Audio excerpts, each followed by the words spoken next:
Okay, we're just going to give it a few minutes while people join, and then we'll go ahead and get started.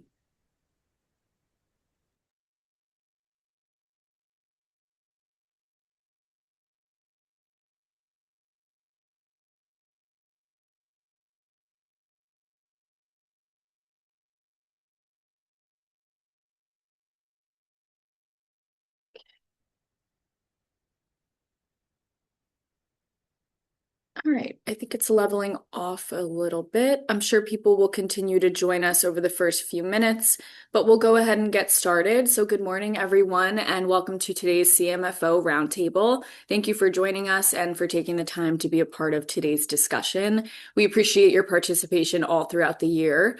As always, we have a great agenda and panel today to share some interesting and key topics for you all. So I'm pleased to introduce today's moderators, Bud Jones and Jon Rheinhardt, who will be guiding the conversation and keeping their eye on questions. This will be interactive, so just want to remind everyone I'll be launching polling questions throughout the presentations, which are important for your credit. So just make sure to complete those when you see them. And we also encourage you to submit questions at any time using the Q&A feature. Bud and Jon will address them whenever possible, and we'll keep our eye just to make sure everything's running smoothly. So with that, I know we have a lot to cover today. I will pass it over to Bud and Jon to get us started. Thanks, Katie. I'm glad you all could join us today. As Katie mentioned, we do like this to be interactive, so please pose your questions, make your comments. We'll be glad to try and get them in during today's session. With that, I'll turn it over to Jon for the introductions. Thank you, Bud. So our first session today is the GFOA panel. We have three of our members on. We'll start with Lori Russo, who is our incoming president, or actually new president, not incoming. She's already established. Lori holds a Bachelor of Science in Accounting from the College of New Jersey and became a CPA in 1992.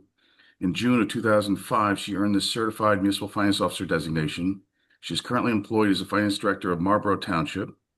She has extensive experience and expertise in public finance and accounting. She loves an alternate slate, though. I have to put that in there.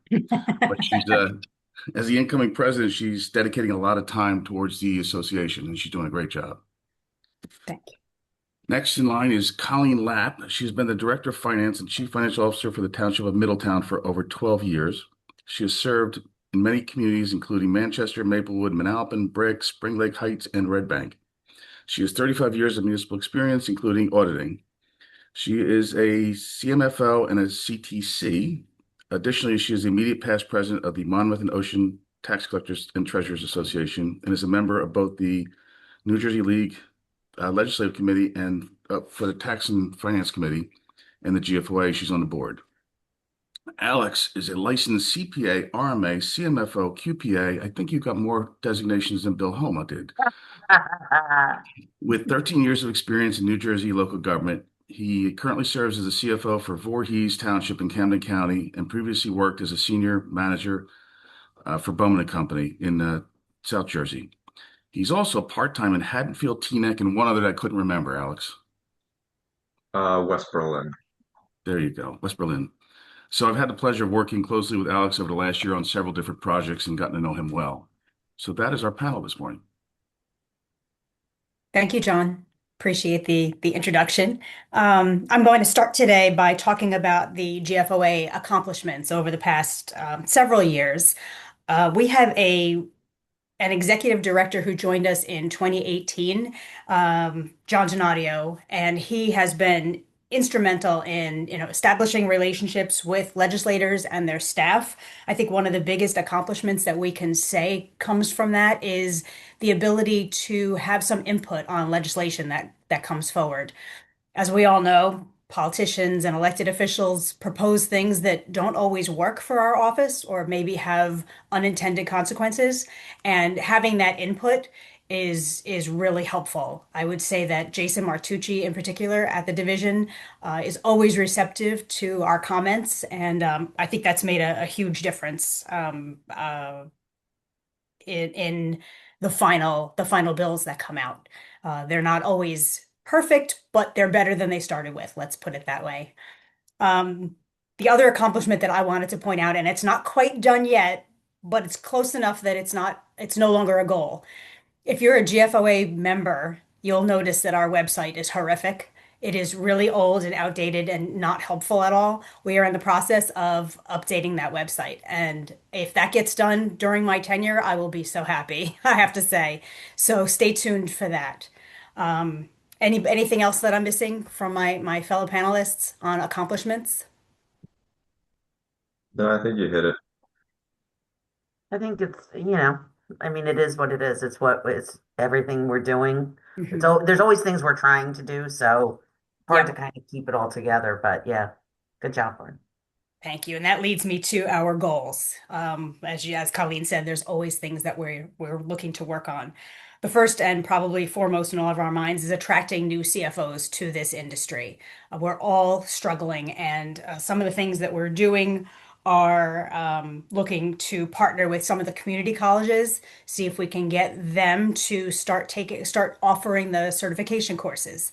I would imagine that a lot of students aren't even aware that this is a thing, and we're working on that.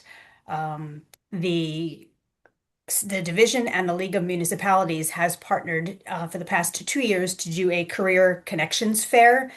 It occurs at the League of Municipalities on the first day, and they bring in busloads of college students and they walk around and talk to us about the industry.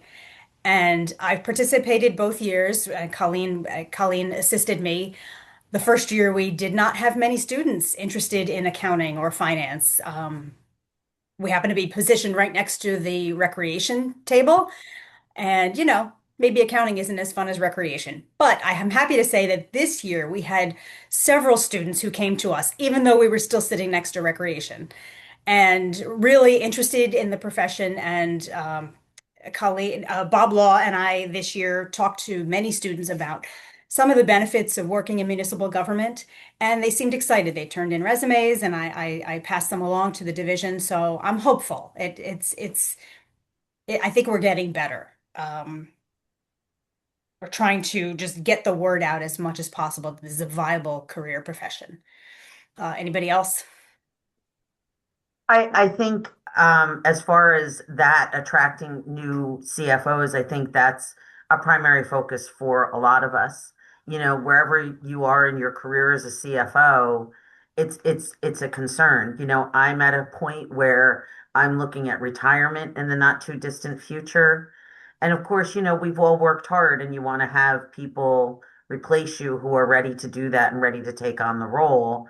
And, then you have people out there who may be new to CFO, being a CFO, and they're looking for assistance and or they're looking, other towns are looking for help. And it's hard. It's a stress for all of the CFOs who are active and out there.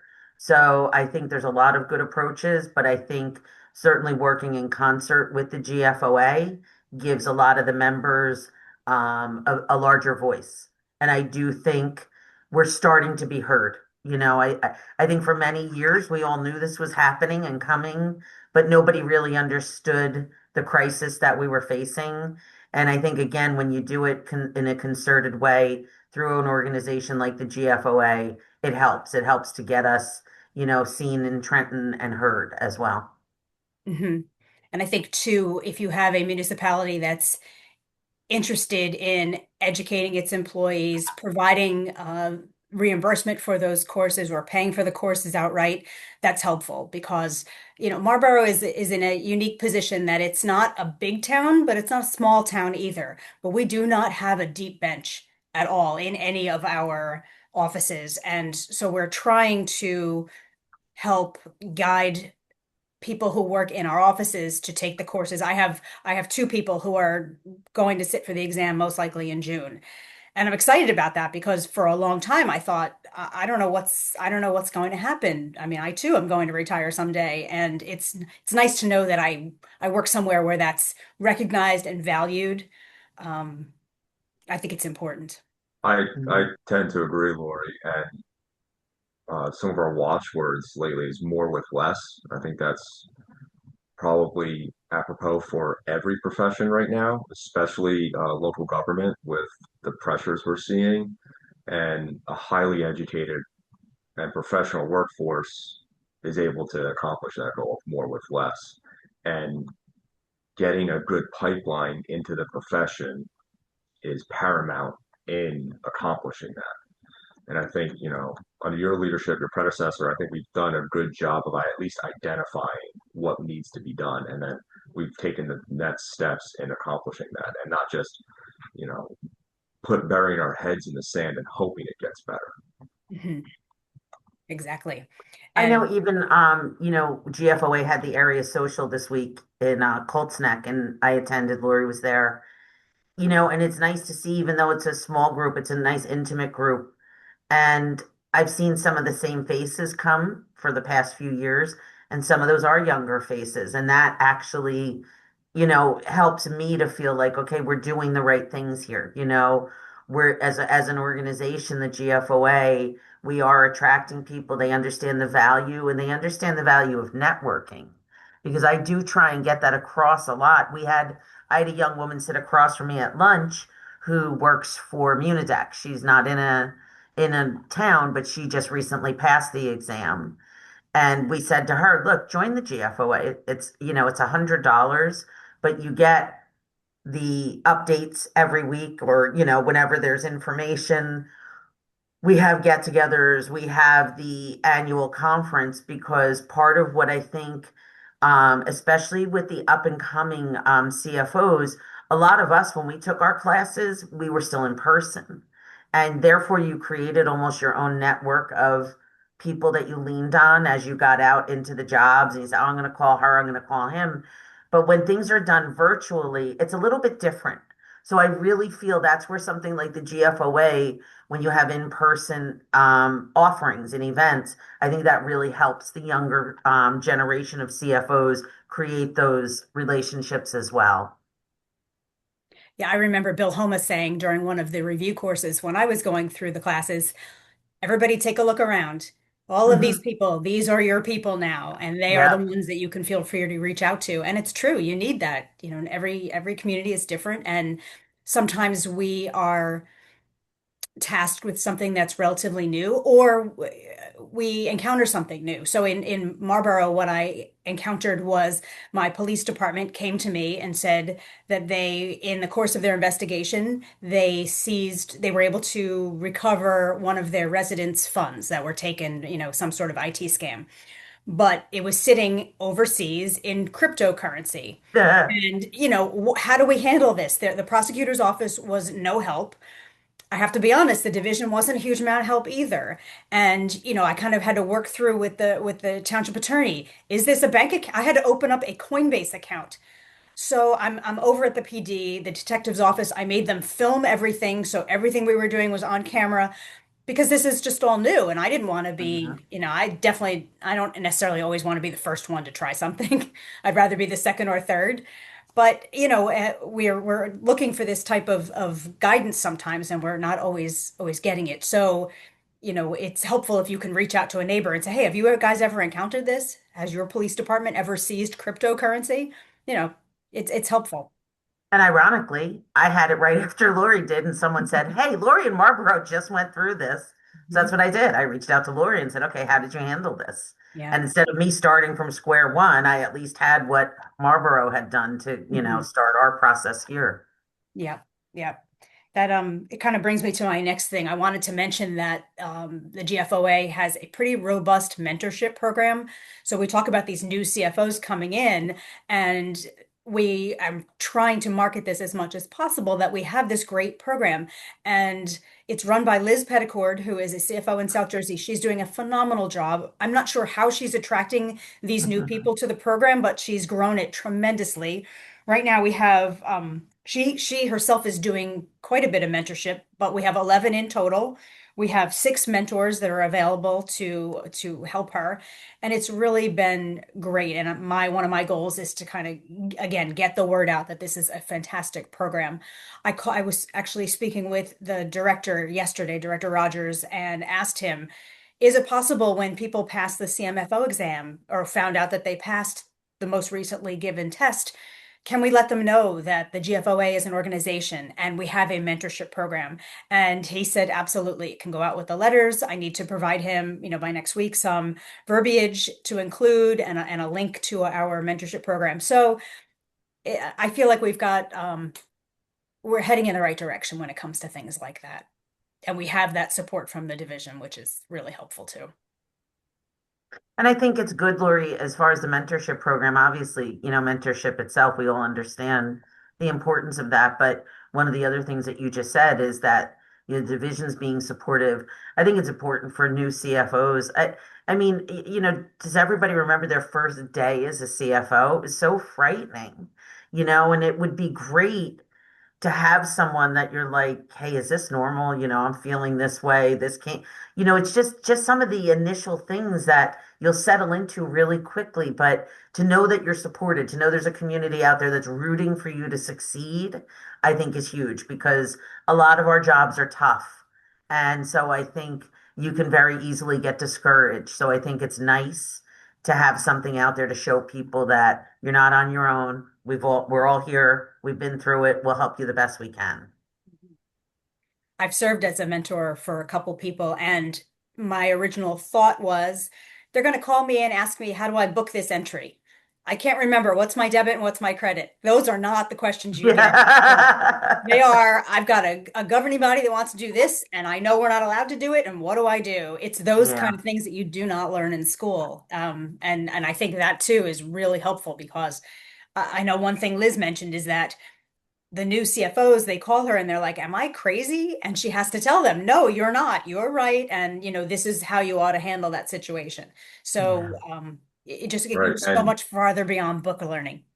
right. And there's also, the the way you're taught to do something and the way it's actually put into practice on a day-to-day basis. And they're not always aligned.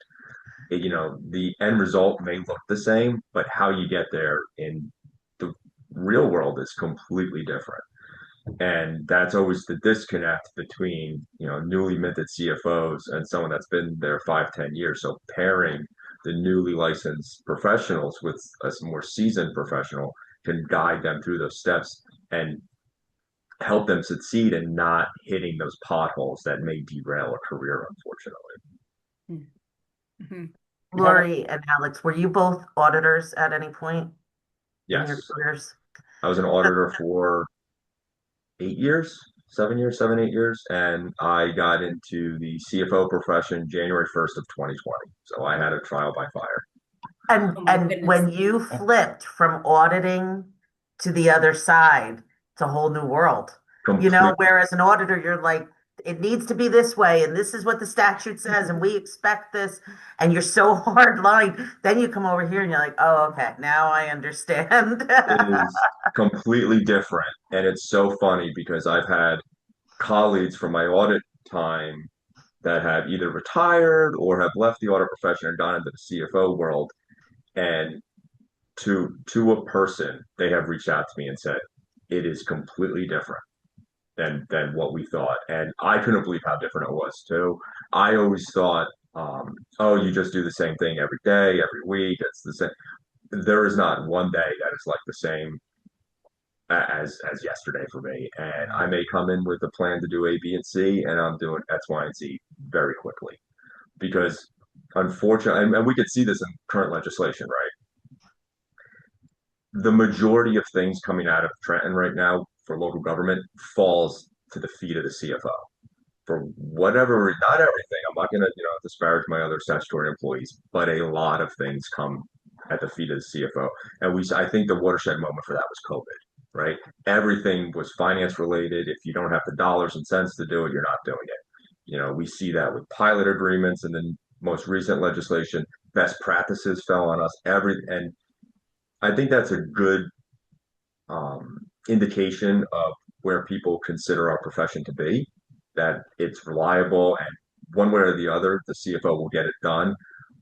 But as we go back, the newly minted CFOs and the dwindling number of CFOs makes that more and more difficult for new hires. So, and coming from a background of auditing, you may know what has to get done, but how do you do it? I mean, Colleen, I know you were, when I started in Tom's River, you were a great resource to me up in Middletown. Large shore towns, what's going on? What are you doing with this? What are you doing with that? And to Lori's point, and Liz, who's not on the call, am I crazy? Or, or should this not be happening the way it is? And, Colleen would guide me through it and say, you're not crazy, but you got to look at it from their perspective. And this is really what they're saying. So that is invaluable. And kind of like leading into that too is that, we talk about the young and the newly, but you know what? I ask questions all the time. There are things as Alex said, things get thrown to us all the time. And just because I've done this job for so long doesn't mean when something new shows up, I know how to do it. So same thing, I reach out to people too. Have you dealt with this? How have you done it? And GFOA is very, very resourceful when it comes to that.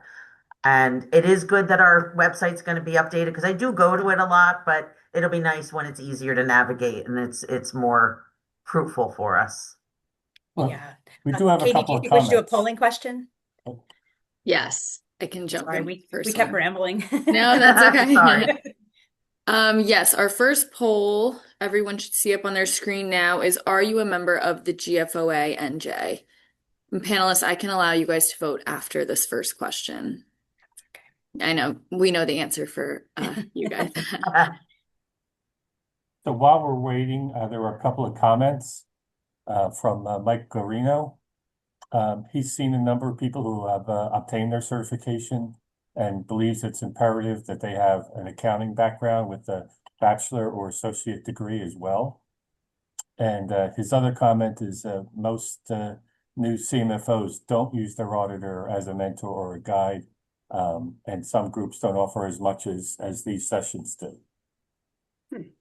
I can say for certain that I use my auditor all the time. I mean, you have to have a good obvious. I think we all feel the same way. You have to have a good relationship, and even to the point where, we might be in a place where we're not, we don't have audit comments about things that we're doing wrong, but I ask them all the time, can you just, kick the tires? Let us know what are other municipalities doing that how can we be better? In other words, like what do other towns do that maybe we ought to think about doing? What can we are always looking to get better. And I think there shouldn't be any intimidation in the idea of reaching out to your auditor. I think to Colleen's point before, I think the longer you are in your career, the less intimidated you are, the less afraid you are to ask questions of anybody, including your auditor.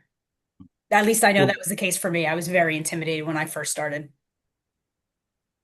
I just wanted to share the results. They're pretty split 50-50 and on members and not. There are a handful of Nisivoccia employees here that may be. Oh, okay. Yeah. You could do some recruiting while you're on. We'll have to get that up a little higher next time. Yeah, Only exactly. $100. It's a great organization. See, there's the recruiting. Yeah, we throw a great party too. I agree with you, Laurie. I've always told people that the better the relationship you have with your auditor, I feel the lesser recommendations you have in your report because you're talking about issues, discussing them during the year and resolving whatever those questions are before they become a problem. Mm-hmm. And it's just, yeah, I mean, I think in general, it's just good to ask because comment or whatever, I think all of us kind of want to do the right thing. None of us want to find out in the next year that I did something wrong last year that I can't really rectify at this point. So, if it's something you have a question about, I would ask your auditor. Mm-hmm. I do it. All the time. Probably more than my auditor wants me to. That's okay. The only other thing that I wanted to mention, in line with the goals of attracting, CFOs to this industry, we have a really good scholarship program as well. And there are two tracks that we have. One is the collegiate track. So it's for students currently in college who are studying accounting, finance, something along those lines. It's $1,500. The other tract that we have is the CMFO tract, where if you are currently taking the classes, we will pay for one of your courses, provided that your township does not pay. So I know I mentioned Marlboro does, but I know there are a lot of communities that don't. This is an opportunity for people who want to take the classes and might not necessarily have the means to do so. And I did get some statistics we have given out. Let me see if I can find it. We could only go back to 2020, but we've given out 11 scholarships and almost $15,000. So the money is there. We put it in our budget every year. So I just want to make sure that, anybody on the call who's interested or, can spread the word, it's a great thing. And they get to come down to the GFOA conference and stay overnight on us if they win the scholarship. So get the word out. Yeah, it's an excellent program. I mean, it's, every little bit helps, whether it's with college or the courses. Like Lori says, if the town isn't paying, again, I'm fortunate I work in a town where we're very supportive of education, but, there's many reasons towns can't or won't do it. Mhm. And the courses aren't cheap. So, Mhm. if you join the GFOA, not only do you get the networking and the resources, but you have the opportunity for something like a scholarship that could help you offset some of your costs, whether for a college degree or for your CMFO certification. Yeah, I'm surprised at how much they went up, since back in the day when I took mine. When I put them in the budget for, my current employees, I was shocked when they first started Yeah. taking the classes. And I also came from an audit background, but I worked for Deloitte and Touche, so it wasn't municipal government, it was auditing, but more, corporate. And so when I decided to make the leap, I just started taking the classes on my own, and I was in the middle of the second class when a part-time job opened up, and I thought, all right, let me try for that. I had small kids at home. So on day one, you want to talk about being intimidated? I knew nothing. Deferred charge, deferred, the rut, all of that. It was like, I have this like a whole nother language to me. I don't know what anybody's talking about. And I think to this day, it's why I enjoy doing like I would never want to work somewhere that doesn't have utilities because I really like utility accounting. To me, it's more like how I Oh, was trained. Lori. I know, but that's how I We was got to get you a trained. hobby. I know, but I'll tell you, my administrator says all the time, now you're just embarrassing yourself. But I really do, I like it. Anyway, So I Colleen, were like you general in? ledgers. yeah, yeah. What can I say? I started with the green paper, yeah, the Yeah. green ledger paper that you'd have to Yeah. fold out. It'd be like 15 columns. Sometimes you'd have to tape them together if they Yes, weren't long enough. yes, yes. I All right, love now. I loved clients like you, Lori. Yeah, yeah, I'm glad. I try. I try. What can I say? The only Um, other thing I so wanted to mention, oh, I'm sorry. Go ahead, Bud. thanks. Colleen, were you also an auditor? I was a municipal auditor with Samuel Klein for 4 years before I came into this side of the world. Okay. Yeah, from my small background, we see a lot of people leave our firm and become CMFOs, and we think that's a good thing. That's a great pathway to that position. Obviously, you get people who have a good handle on the accounting and financial reporting, but don't know all the rest that goes into being a CMFO. And we think they're fairly successful coming from that direction. But also, what I don't see as much, and there used to be a lot more of, is there'd be a CMFO and they would have a strong assistant that they were training, and that person would be with them for anywhere from like 3 to 5 years, and then be able to go off and be successful right away as a CMFO in their own town. We don't see that as much. At least I don't see that as much. I was wondering if you Well, I guys think it's do. because of the dearth of CFOs, so you have assistants who are staying in that position probably for less than 2 years now. If that, I've seen them stay for less than a year, and towns are so desperate to have someone fill that position, they're hiring, and I'm not going to be critical because they need it. But that's the issue is I agree with you. It used to be that way. I mean, in my career, I had a couple of assistants that's all they ever wanted to be was assistants, and they were great and they stayed in those roles, but even that is very different anymore. You still have some of that, but I think there's such a desperate need for CFOs. We're almost not allowed to grow these people into the position like we once did. It's a testament to the opportunity that's out there and the need. I mean, I don't think there's a CFO that I'm aware of at least especially the experienced ones, that they're not approached with a job opportunity once a month, every other month. It's great for opportunity, but I mean, I think everyone would agree it is concerning for the long-term health of the profession and the state. But I do think, as you know, Lori and Colleen and everyone here has said, everyone's aware of the issues and the challenges, and I think everyone is doing what they can to fix it. But there's a lot of municipalities, and it's not just municipalities that are struggling. The school districts with BAs, and then the oft-forgotten authorities, and who's championing them and leading their finances. It's a lot of need out there right now. Yeah. That's And a whole Colleen, you horse of a mentioned, different color. yeah, you mentioned that when we were at the Central Jersey Social that for a lot of municipalities, the benefits aren't what they used to be. So it's difficult to attract people. And you mentioned your position in Middletown. I don't know if you wanted to talk about that.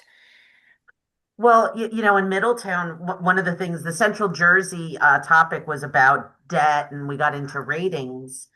And I was recently rated, and financially, we're aces. The Moody's gives you your scorecard, and we're AAA in so many categories. But Middletown offers retirement health benefits. And that liability has grown exponentially in the past 4 years. So that liability is now so large that, I mean, that drags us down to, almost like you couldn't have a credit rating. But, so we ended up where we were. We stayed stable, but, it's one of the things that we're very seriously talking about, that we have to address this, because it's not only the impact on your rating, but it is that there's this liability that's growing out there, and are we ever going to be able to really wrap our arms around it? So, but what Lori's referring to and what I was saying is, but we have to find a balance, because at the same time we're trying to attract people not only into CMFO positions, a lot of our key positions, it's very difficult to recruit. And so you start taking away things like retirement health benefits. There's a lot of people out there who are, already planning for that. They're not going to come.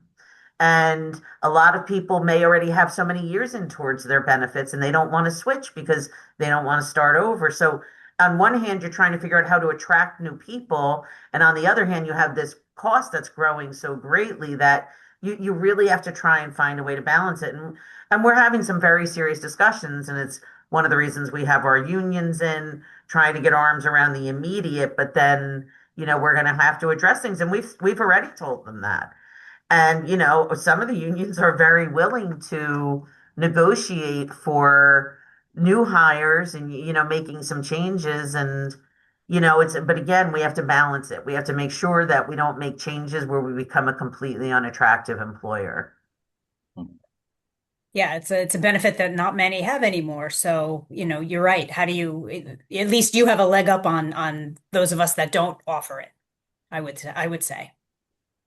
Yeah. The only other goal that I can think of, and I have not even mentioned this to our board yet, so this is brand new, but there is an organization, the National GFOA, and they have a pretty good website, and they have a section in their website called Best Practices. And I almost feel like that would be helpful for us to have as well, because I just recently joined this, this chat group or an email group of CFOs, and I find that someone will ask a question and other people will have the same question, and somebody may have dealt with it and somebody else dealt with it a different way, and the same question gets asked, like the 27th payroll. Like that's always a big one. And that comes up every X number of years and it gets debated by everybody. And really what it comes down to is what do your union contracts say? But I feel like if there was one place, like one resource where people could go, that would be something that's helpful. And I don't know, what, maybe I'm going to test it here and see what do you got? What do Alex and Colleen, what do you think about that? I think that's great, because I do think there are times where things come up that, like you said, Lori, we've been through them. Mhm. There may be different options, but again, if someone's first coming upon a situation, I know for me, I like to do my self-education before I'm asking questions, Mhm. because it helps me to ask better questions. Mhm. So if I can get some of the basics, I think that's a great resource. And then I can say, okay, from here, I still need to know X, Y, and Z, but at least I have this down. I'm not starting from where do I find this or how does this work? I've already got that. I think that's Yeah, a very good idea. I've used the National GFOA one for as a starting point for my banking RFP. And it was Hmm. great. And, sure, there were some things in there that didn't make sense because we're New Jersey and not everybody is, but it's just a good starting point. And I almost feel like things like that. I know we have an old like resolution notebook in there, I think, which has, Yeah. but it's really everything that's just on the division's website. So I feel like we can do a little better in that area, maybe. So that's something I might propose at the next meeting and, see what everybody thinks. Yeah. No, I think that's a great idea. And Lori, I use that resolution notebook. Do you? Oh, I do. good. That's good. That makes me feel better. Well, we Hopefully, can it will be improve easier to upon it. find in our new It is. website. It's very, it's easy to find, on your current website, and it's not that I use it all that often, but I do use it a few times a year. hmm hmm Yeah, there's just no point in recreating the wheel. Right. Well, like Alex said, we all have enough to do and new things coming every month. I don't want to waste time if I don't have to. Mhm. I don't know, can you guys think of anything else that you'd like us to accomplish in the next year or two? I want to show new and old CFOs, and this is a buzzword right now, but just hear me out. The amount I can get done now by leveraging AI and knowing, you have to have a basis of knowledge to know if what it's giving you is accurate or not. Mhm. And it's never going to give you something 100%, but it gets pretty close, 90, 95%.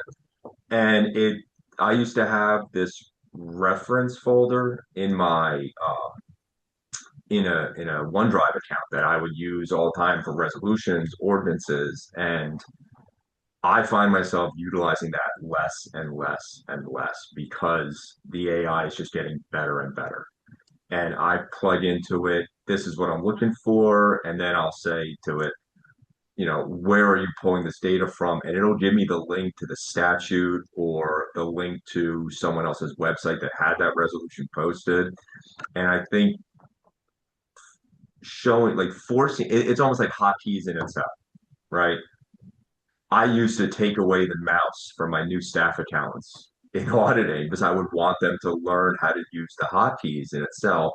Because if I can get someone to be 5 or 10% more efficient in their day, it's just exponential growth. It's like when I got to my one of my new towns, everyone was still working on a single monitor setup in town. $1,000 worth of monitors, right? A one-time fixed cost and two monitors. If I make someone 5% more efficient in their day, what's the dividends that that's paying? And it goes back to what I was kind of saying earlier, more is less, more with less. Mhm. And forcing people to leverage AI and even just as a research tool is is fantastic. And we're probably going to end up teaching a class like this at the GFOA, how to use AI. What questions do you prompt it with? What do you tell it to act as? And then how to be able to tell if the information it's giving you is accurate or not. But I can tell you that has made my job significantly easier over the last year. And do any of you use it? So actually, Melissa and I did a seminar for the Northern GFOA Social on AI, and Lori was there. I was, yeah. How we Yeah. use And the then I office. started using it after that. So thank you for that. So we use it a lot when we get capital requests. And Melissa Mhm. will tell you some of the requests are horrible. It looks like it was written in a purple crayon. And then she'll take it and throw it back in and say, look, edit this, improve upon this project request. And it comes back with a really nice description. Yeah, probably much more polished, right? Oh, definitely more polished. Yeah. She'll I've fix a used it, spelling we've mistake. talked a lot about recruiting, and that's where I started using it. I took our old ads when I'm looking for someone and I put it in AI and it reformats it. And I say, okay, add that we offer this or we have that or we don't do this. And it comes up with these really beautiful ads that, we put on our website. And I just find I do a lot. I like to write and I do a lot of writing, but I throw it through there just to have it kind of, spice it up a bit. And it does beautiful things. I love it. And I do research.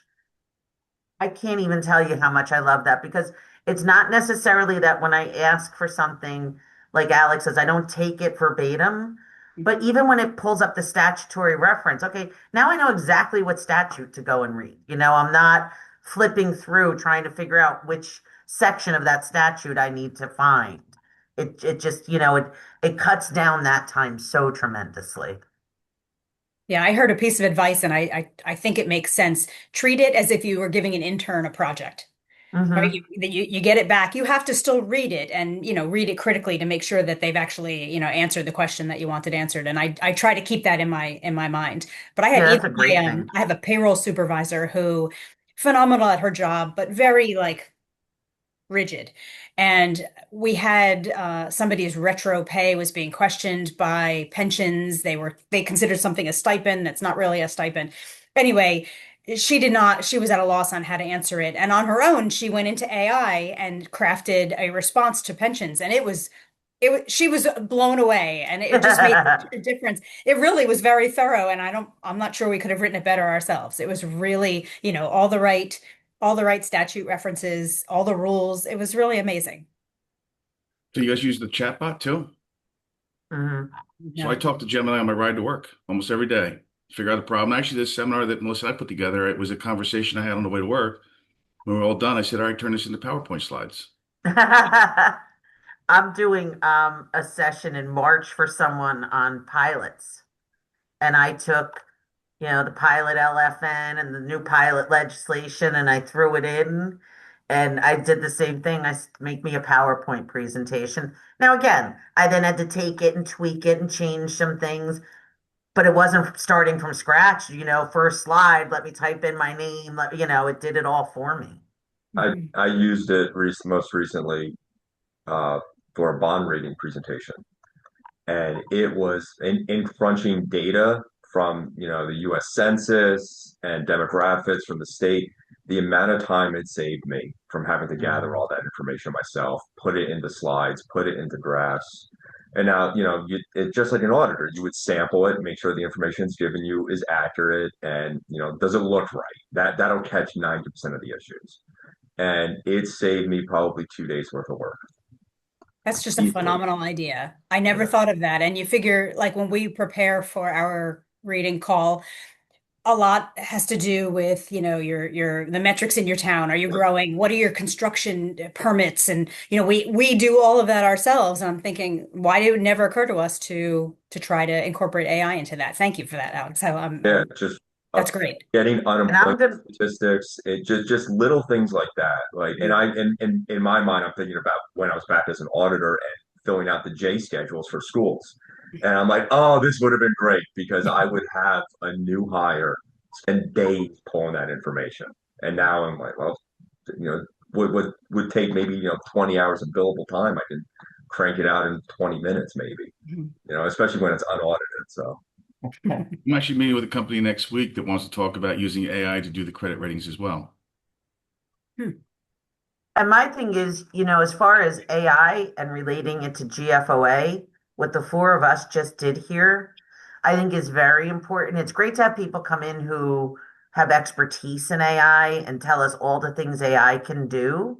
But I think for our members, it's good for them to hear from us how we use it in real time and in our jobs and what we use it to create the efficiencies.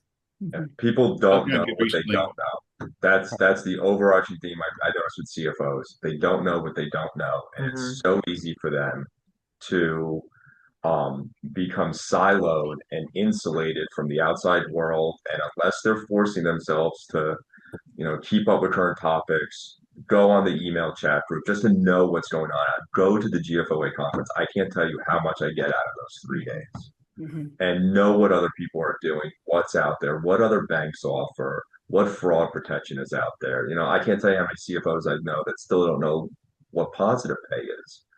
And you just rack your mind with how do you not know this? But it's just it, it's like a child that doesn't know what's out in the world, and you don't blame them for it. They just were never expected to know it. You want to do a fun exercise, is load your financials into it and ask it to come up with some observations, what's good and what's bad. And it comes back with some great stuff. I loaded 5 years of budgets, AFS, and audits from Bergen County and said, what am I missing? And what were you missing? I'm not telling you.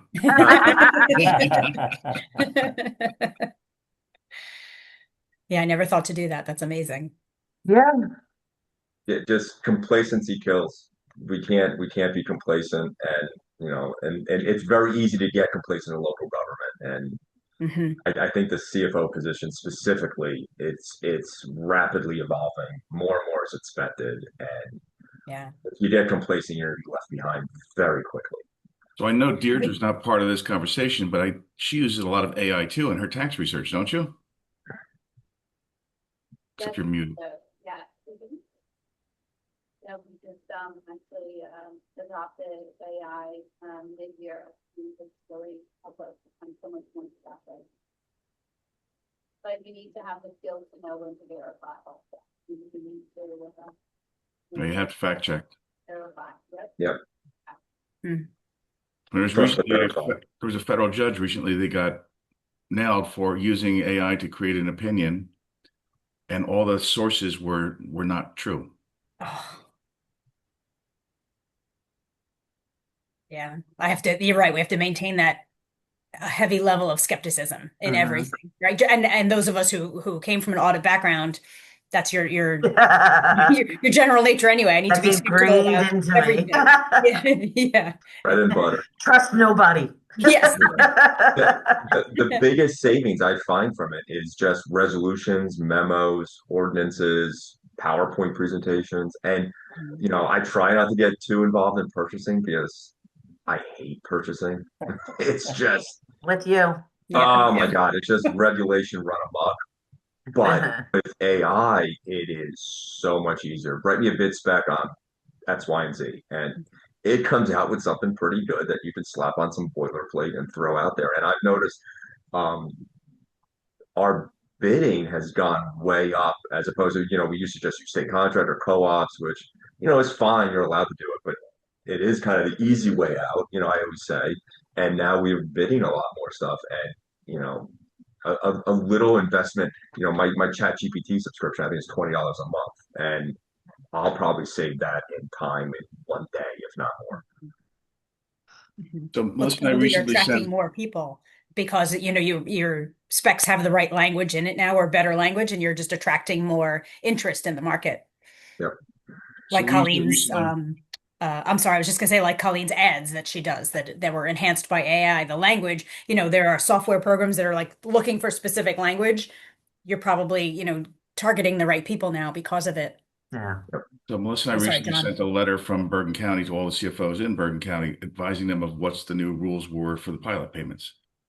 But we used AI, took the local finance notice, took the statute, put it in there, said write a memo to all the CFOs, but use a soft approach. Don't use a harsh approach. And change the tone. Honey and vinegar. Yep. Katie, do we have another polling question? Yes, we do. I will launch the second poll right now. So everyone should see this next question. What is the most important initiative you are looking for the organization to do for its members? There's a couple options there, and I'll leave this open and then share the results.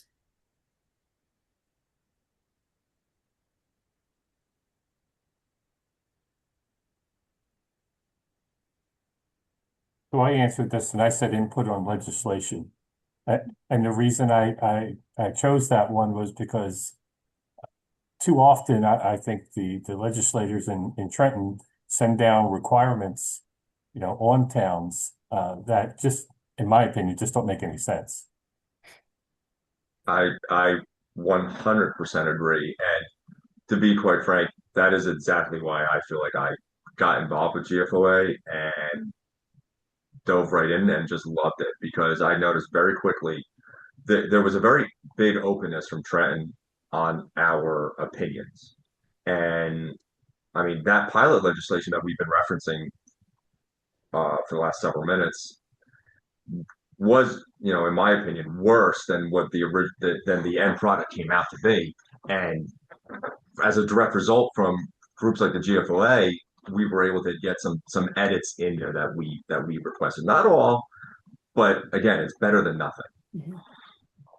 and there is a much more openness, willingness to hear what the professionals have to say about a governing topic. And especially when, we're not just stomping our feet saying no, we're saying we hear what you want, we get the intent, here's our comments. And it's been well received from my perspective. Mm-hmm. You It's have four productive. members of the League Legislative Committee right here on this presentation. Yeah, Alex, No, John, me.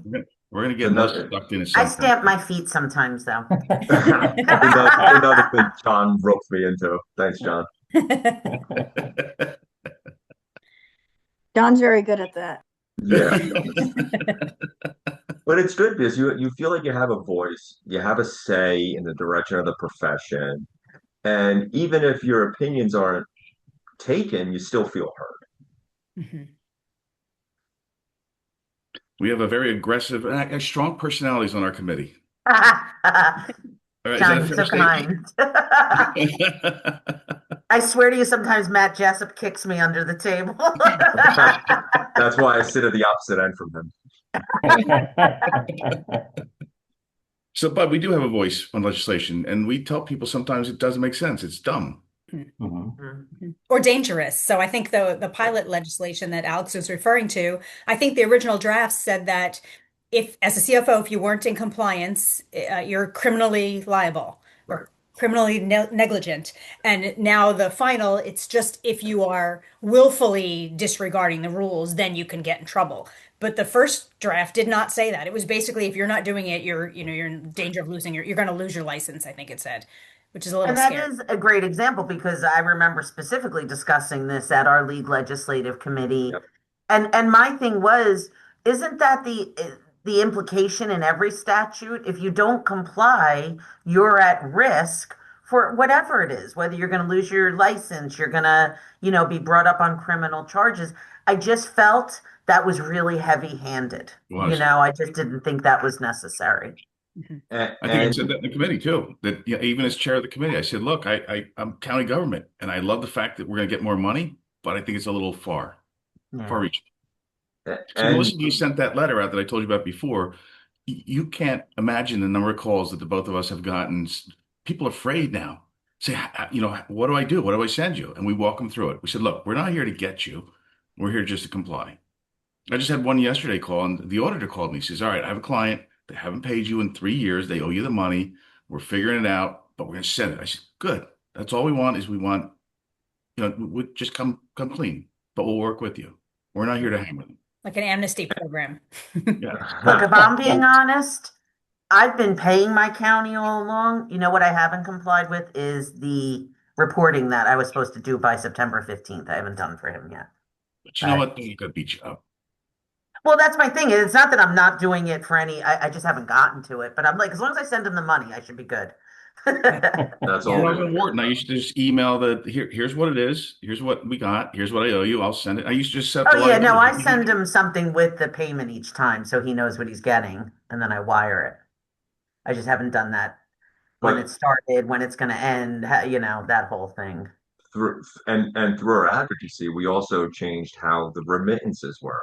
The original proposed legislation had Oh, yeah. within 7 days of receipt of the funds. If you're, that's crazy. My pilots, I receive some first of the month, some last of the month, and all in between. And if I had to track that on a 7 day schedule for everyone, and through our advocacy, we were able to get it to a quarterly basis, which makes sense, right? Yeah. That's what everything is based on for us, for taxes, for everything. It completely disregarded our bill list process too. Right. I mean, Right. Yeah. I put them through the bill list. Right. Yeah. Yeah, we just don't on our own just make payments Mhm. in between. Right. Right. Yeah, I think it's Again, That is important. probably something they that- didn't know, it's one of those things 100%. where I don't think it was, trying to make our lives more difficult, but they just don't know the unintended consequences of their proposals. Right. Exactly. Just like I had to explain once to elected officials, no one I work for, but no, you can't just set things to auto pay. It's not your personal credit card. There's no auto pay function whatsoever. Like, I'm sorry, your pension payments are not on auto pay. Sorted out conversation. I But get it. that ties back into mentorship. brand new CFO was asked that, and how do they respond to it? Especially, their newly minted CFO. Maybe they only had a couple years in auditing, or none at all, just came up through education or through the ranks, and they're sitting across from an elected official who appointed them, saying, "I just want you to set it up as auto pay. Just go ahead and do it." What do they say to I'm glad you guys are involved in, the legislative process, and I think it's important to get involved as early as possible when bills are being thought about or proposed, so that people don't get tied into their positions before you guys can show them the right way. Yeah, I think that's where John Donadio's leadership goes a long way for us because he has those relationships and can, get to them early. Mhm. Yeah, that's And what I he'll was going to tell say. us he'll tell us the soft side of the legislation too, the why, why something's happening.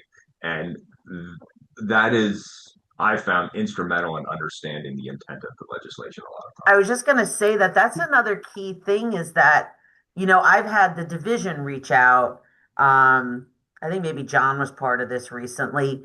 Once in a while they'll reach out to a few of us and say, "Hey, this is what's being proposed. What do you think of it?" And like this one it was a little weird. It had to do with tax exemption on a town leasing a property and and on the surface of it, I found it very confusing. Then when you kind of dug into it and found out what the reasoning was behind it, it made it easier for me and I think all of us to come up with maybe an alternative solution, So I do agree. Sometimes we need to see that other side of it. What is the goal of this legislation? And then that helps us to understand and then maybe come up with something that's, more reasonable or easier to manage. That was a one town problem that they were going to fix with legislation. Yeah, no, that It was was just dumb. crazy. But Absolutely dumb. Actually, I think I said unintended consequences when I wrote my response. Hmm. this ties it all back to GFOA membership, because if we didn't have a robust membership, we wouldn't be able to advocate. We wouldn't be able to have a seat at the table outside of the leading municipalities. Now we have it from two-pronged approach, and by growing the membership, we're able to have a bigger say in these legislative matters. Hmm. So it'd be interesting to see what the transition team actually comes up with. I know I've been talking to several of them. I bet you have, John. We appreciate that. Yeah. What else would I do? I'd be bored. But are there any other questions that we can possibly answer before we finish? I think there were some more comments from Mike Garino. He was wondering why the courses aren't $275 anymore. Mike, Because that's of probably nothing. 2 decades I cannot ago. answer that. They were never, as far as I recall, I don't remember 275. That was back in 1952.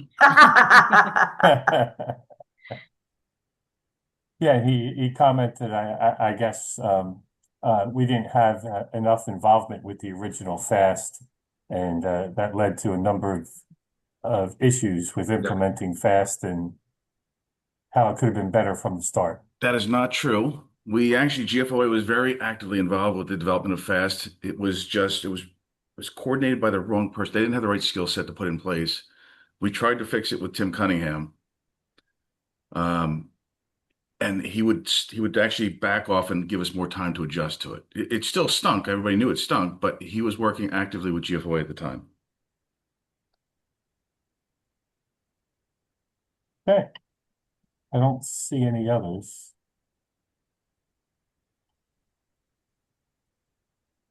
I assume our time is up. Unless you want to keep talking about anything else. I Is got there a anything couple else? of comments. I just wanted to make sure my audio is okay. Does it sound better now? Yeah, Much better. Deirdre. Okay, perfect. Thanks. No, we can hear you now. Okay, bummer. Unlucky for you. So I've been keeping Deirdre busy lately because I gave her some crazy tax questions that she had a lot of fun figuring out. Yep, keeps me busy, John. I have no free time. Oh, so there was another comment from Fabiana Mello. One idea would be to send reminder emails about membership renewals and follow up with calls. She actually renewed hers during this call. Didn't realize it expired. Okay. I guess she's also a member of the ASCPA, and they contact her very consistently and That's proactively for renewals. I think we do. I just got mine for GFO in Yeah, New Jersey. I just got mine as well. And Lori, correct me if I'm wrong, but I think with the new website design, isn't some of the back end for membership getting changed as well? I That'll believe probably help with so. that. Yeah. Yeah. Yeah. So Fabian, you might want to update your email address on the member website. Yeah. But Okay. I think we've also been talking to the DLGS about getting a list of newly licensed CFOs annually and their email address, and then so that way we can be proactive in it as well. So that way, we'll give them the list of membership, but then we kind of also approach it from us reaching out as well. Yeah, we were even thinking about getting that list, making a welcome call, Yeah. divvying up the list among a bunch of us and just reaching out. The mentorship program is great, but sometimes people are so intimidated that they're intimidated to ask for a mentor. They don't want to look uneducated or silly. And so we were thinking maybe that would help as well. I You think that guys know would be great. Back in the day, I don't know if anybody remembers Bob Jefferson, Hmm. but Mhm. he used to get the list and he would send cards to every new CFO congratulating them. And I thought that was great. So, it's kind of one of those things where obviously, we don't have Bob Jefferson doing that. He hasn't done it, it hasn't been done for many years. And, that would be a really good thing for the GFOA to kind of pick up on because I think that was a good, it just made people feel good. And I think it would be a good introduction to GFOA. Do you guys do anything where you look at who the CFOs are licensed in the state and compare that to your membership to see what kind of coverage you have? I don't, Not that I'm aware of. yeah, no, I don't believe so, but that's a great idea as well. Yeah. Because again, like the area socials are just a great way to interact with your peers in your neighborhood. Um, you know, coming to the fall conference is great, but throughout the year we have these socials. Colleen referenced the one that we had in Central Jersey this week. It was done by our past president, John Antonides, and he does a great job at it. And it's just something that I think people should look into. And we do have a comment, Angelica Sabatini. Um, she was asking where can we find out about the Northern Area GFOA socials? She gets emails about Central, but hasn't seen anything about the Northern area. Those do go out. I don't rem John, when was your northern area one? I remember I just couldn't go. It went out globally, though. It was not restricted. So if you're not getting an Yeah. email Right. contact, I would suggest checking your email contact information on our website. I had someone on the phone yesterday or Wednesday when I was on my way to the one in Colts Neck, also a member saying they had no idea about it. I said the same thing. I said, go on the site and make sure all your contact information is there and correct. Well, Um, a lot of bulk emails get blocked by servers because Mm. they yeah, see that's it the as other thing. spam. So that might be what's going on. You're right. All right, but I think we're done with this session. Okay, Thank you, thank you guys. all. Appreciate it. Appreciate it. Yeah, you want to take a 10-minute break before No, we bring that'd be Deidre on? great. Okay, So come back at 10:15. sounds good. All right. Thanks for the See you. Thank invite. you all. Thank you for inviting us. Yeah, thanks for Appreciate letting it. us have a voice here. We appreciate it. Glad Thank you you, joined guys. us.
Hey, Deirdre. Hi, bud. So you ready to get started? I'm ready. Okay, it's now 16 after. Okay, so I'll introduce you. Deirdre is a tax partner at Nisivoccia, one of my partners with only over 25 years of experience in personal and business income tax, including foreign subsidy corporations. She leads the firm's healthcare group and was instrumental. She did create our client accounting outsourced services department, which she continues to oversee and has successfully grown. She frequently advises businesses and organizations on tax policy, financial management, and operational efficiency. Deirdre is active in professional groups, including the New Jersey Society of CPAs, the American Institute of Certified Public Accountants, and the Small Business Council of America, and volunteers with local organizations like Habitat for Humanity and the Community Soup Kitchen of Morristown. Thanks, Deirdre. You're up. Okay. Okay, so good morning, everybody. I'm glad to be here. Hopefully can answer some of your questions on the new provisions called no taxes on tips and no taxes on overtime. So Katie, if you want to move to the next slide. Okay, so both of these provisions are enacted for tax years 2025 through 2028. Okay, next slide. So basically, the no tax on tips applies to individuals who file their personal returns. Each individual can deduct up to $25,000 a year from their personal tax return. This deduction is available to those that itemize their deductions. So many people, itemize their deductions, which includes state and local income taxes, their mortgage interest, their charitable deductions. Some others don't itemize their deductions. They take the standard deduction. So this is available to both. So it's an above the line deduction, and it can also be added to your itemized deductions. It does get phased out once you reach modified adjusted gross income of $150,000 for a single person and $300,000 if you're married filing joint. So let's move to the next slide, Katie. So we're going to define what qualified tips are. It is anything that's paid in by cash, check, credit card, debit card, or electronic payment. If you go out to dinner with a group of 8 or more, you may see a mandatory gratuity added onto that check because that was not voluntary. That does not qualify. That is not a qualified tip. And also they put regulations around, what industries could, take this deduction.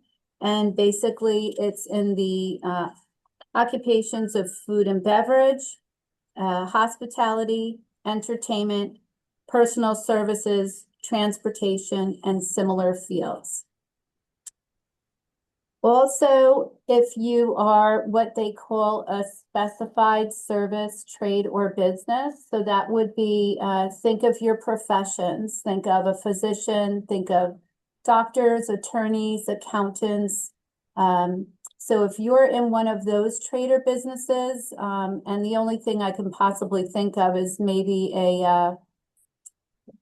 possibly like a dermatologist's office or some sort of a plastic surgeon's office that has some sort of wellness, that if you were to tip them, those people in those SSTB professions are not allowed to take this deduction.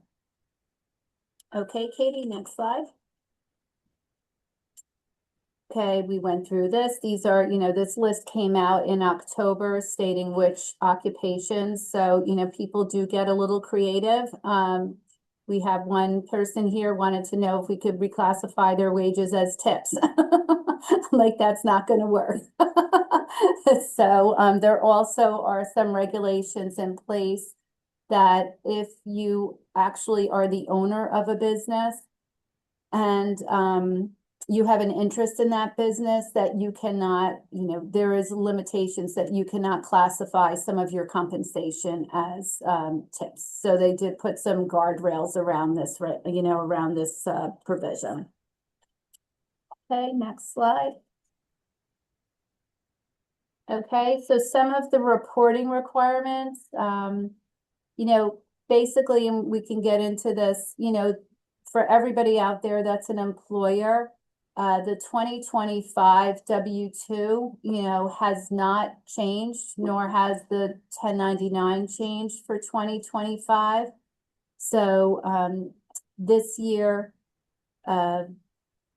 basically, the way that those that are going to take this deduction, they're going to pretty much be on their own. They will get information from their employer.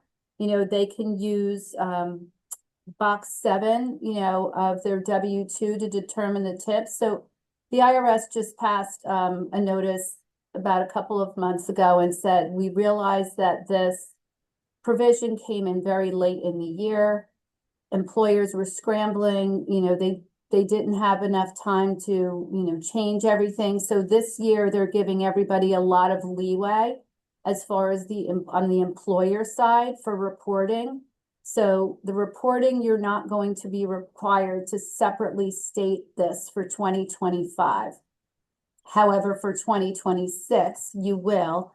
And I think later in my slides, I have a sample of what the 2026 W-2 is going to look like. The burden is really going to be on the person that files their personal return with this deduction. They are going to have to use their own records and records from their employers to figure out how much they can put, as a deduction on their return.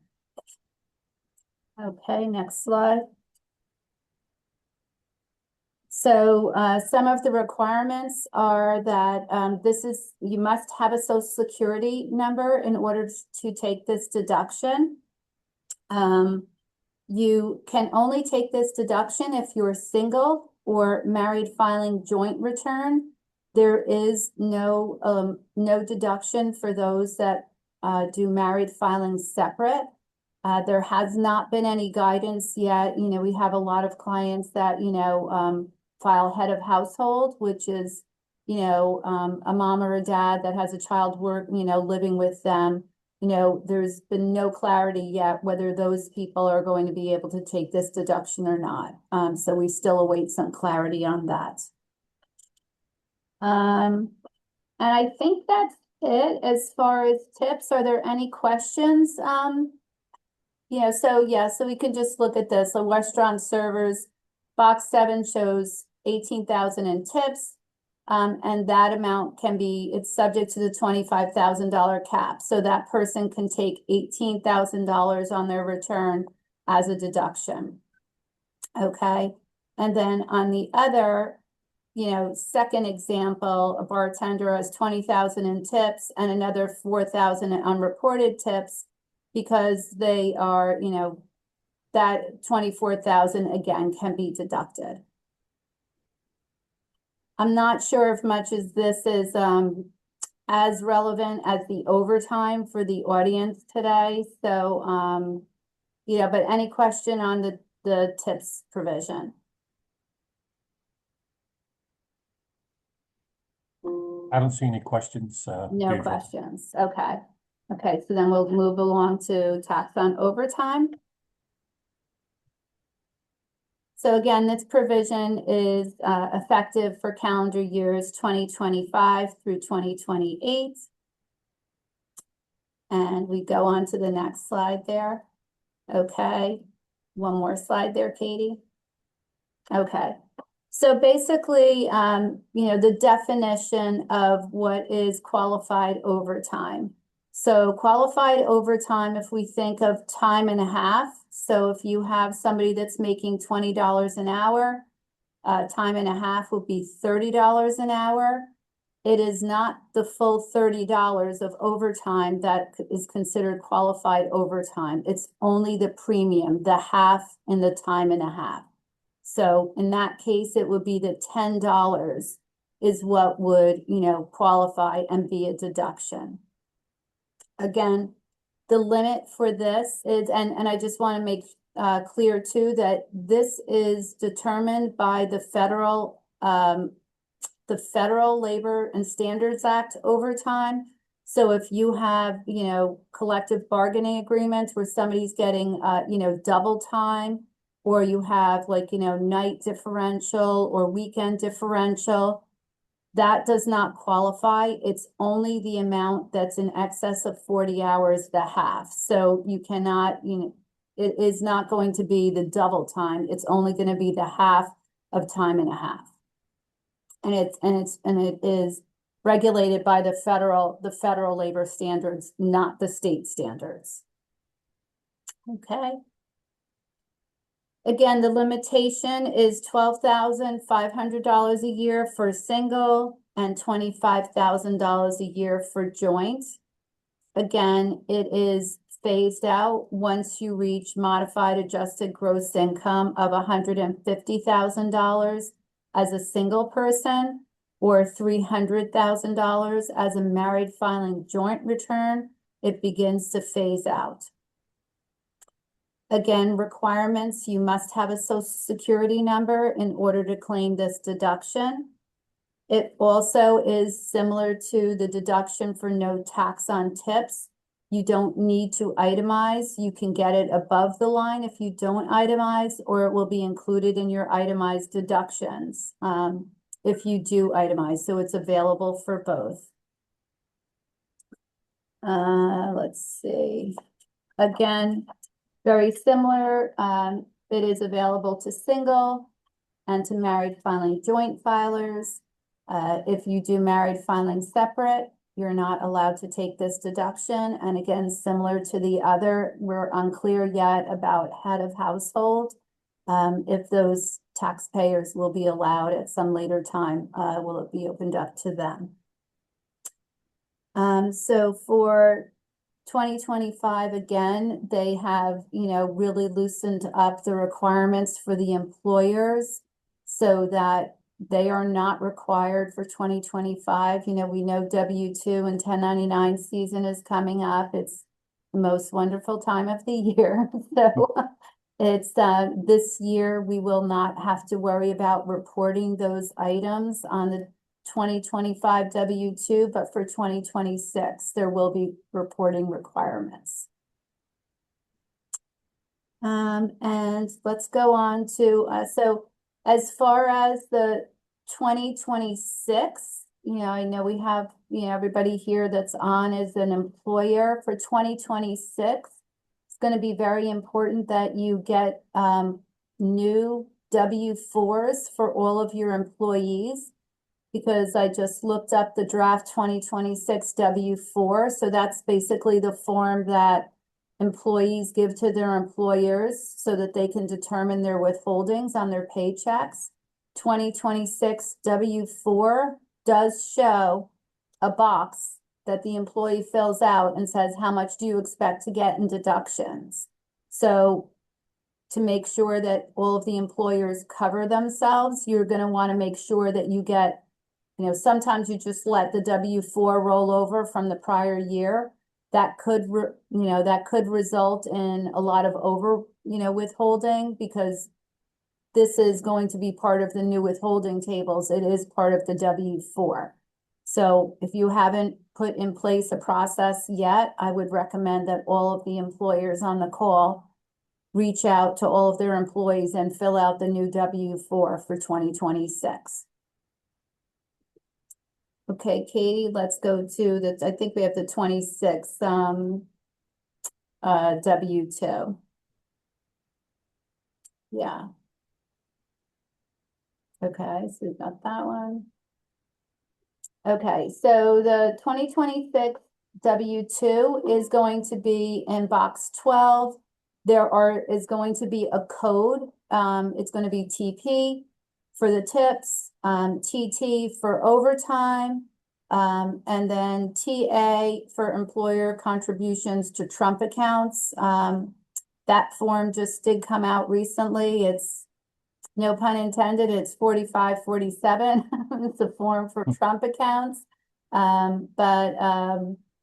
Anybody that, any child that was born, is going to have an amount, is going to be contributed. How they're going to mechanically do that, we don't know yet. But also reportable on the 2026 W-2 is they will come out with, like I said previously, with the taxes on tips. They have food and beverage. They will come out with the occupation code, and that will also need to be reported on the W-2s. So that's the big change for 2026. Any questions? I couldn't have been that good. There's no question. No, I just think it was relevant to us in this year and next year so that everybody's aware. Mm-hmm. Yeah, the big thing is to get, those, the W-4s, because a lot of employers just let it roll, let it ride from the previous year. So there's going to be changes to the withholding tables. There were no changes to the withholding tables in 25, but for 26, there will be changes to the withholding tables. So to make sure that your payroll service, or if you're doing payroll in-house, that you are actually, withholding the correct amount.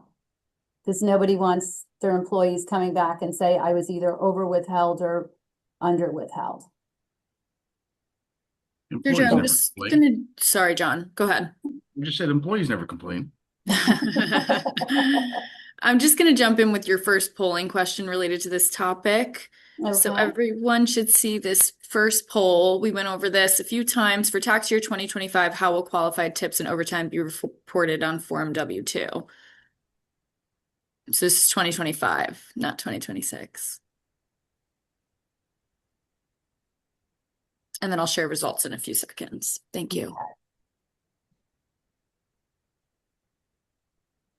You know, just a couple of things. I just came back from DC, and we always have our town halls. So, we got an update. They don't believe that the IRS, shutdown will impact our filing season. They say that we should be able to start filing returns, the weekend of Martin Luther King. So that's about normal time for us. I was a little nervous that it was going to be really pushed down the road quite a bit. But it sounds like they are up to speed. I've also heard that all of the changes for 2025, the one big beautiful bill, the taxes on tips, that it's all encompassed within one form rather than multiple forms. So that should simplify things. So hopefully we'll have a good tax season. We won't have a big slowdown. But lots to digest in this bill.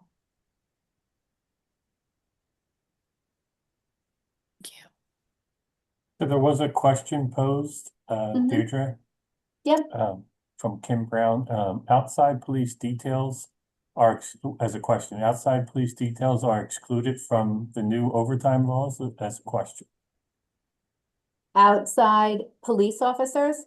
Police details. So John, you want to explain outside police details? So when somebody needs to have the police on site, what they do is they pay for it. It's called an outside detail. It's always done at a rate that's designated by the town. Usually it's time and a half for an officer, but it's a designated detail outside their normal work hours, so it is overtime. I think when I read the bill, though, I didn't think it applied to them. What are they, according to the federal law, would that be, would they have worked 40 hours? Would it be considered federal overtime? So if it was qualified federal under the Federal Labor Standards Act, then it would qualify. Say if that officer only worked 10 hours for the week and they did the additional detail and they paid them time and a half. If they weren't over the 40 hours, that wouldn't be qualified. No, it's above and beyond their normal tour. It's above and beyond. Yes. I haven't seen that specifically excluded, but I can definitely take that down and get back to the group. Okay. So John, those details are what normally like, there's some road construction and the police are out there helping with traffic. Yeah. Right. And sometimes it's in another town. Can be, yeah. If a town can't handle it on their own, they reach out to their neighbors. I will definitely look that up, but I have not seen, again, if the ruling, the guidance is the Federal Fair Labor Standards Act. So I'll have to dig into that and see if it qualifies. As long as it qualifies there, then it would be qualified. But I will get back to the group and answer that question. I think I might use AI to research that. So, Deirdre, also there was a change, I guess, in the one big beautiful bill for salt. Yes, salt actually has gone up to $40,000. So many of our clients really didn't itemize their deductions in the past because the state and local taxes, your itemized deductions is medical, but it has to exceed 7.5% of your adjusted gross income. So if you make $100,000, the first 7,500 is lost. So it's only everything in excess of 7,500 could be deductions. So most people, unless they're very ill, don't get the medical deduction.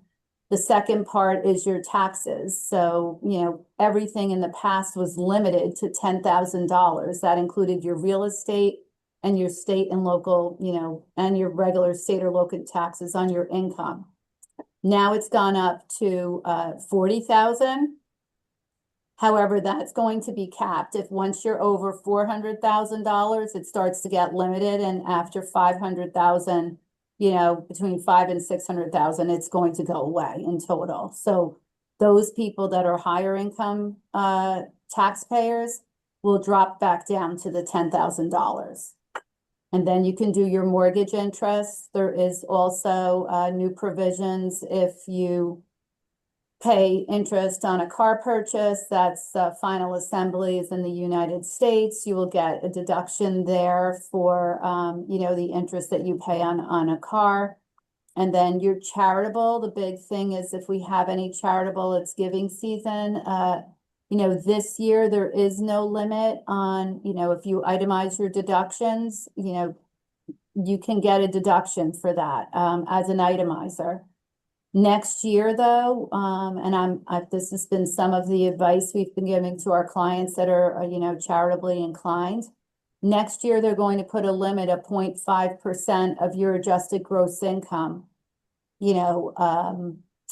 on the amounts that you deduct. So you will not get, so if we have a client that makes, $1 million, it's 0.05. So the first $5,000 of that person's charitable deductions will be lost.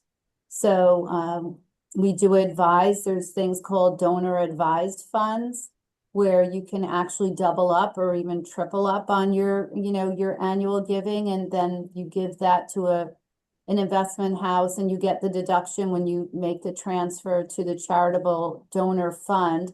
And then that donor fund can then disperse out, say it's your church, over the next 3 years. So that's something that, this year we are, advising our clients that if you are, you want to give, this is the year probably to do it, that next year you might be limited. And I guess getting back to the outside police detail, there were some comments. One thought, it should be, as they are not our employees at that time. Another said they're technically working for another entity, aren't they? It's like a side job. They thought it didn't count. They are technically our employees. That's why they have to do it that way.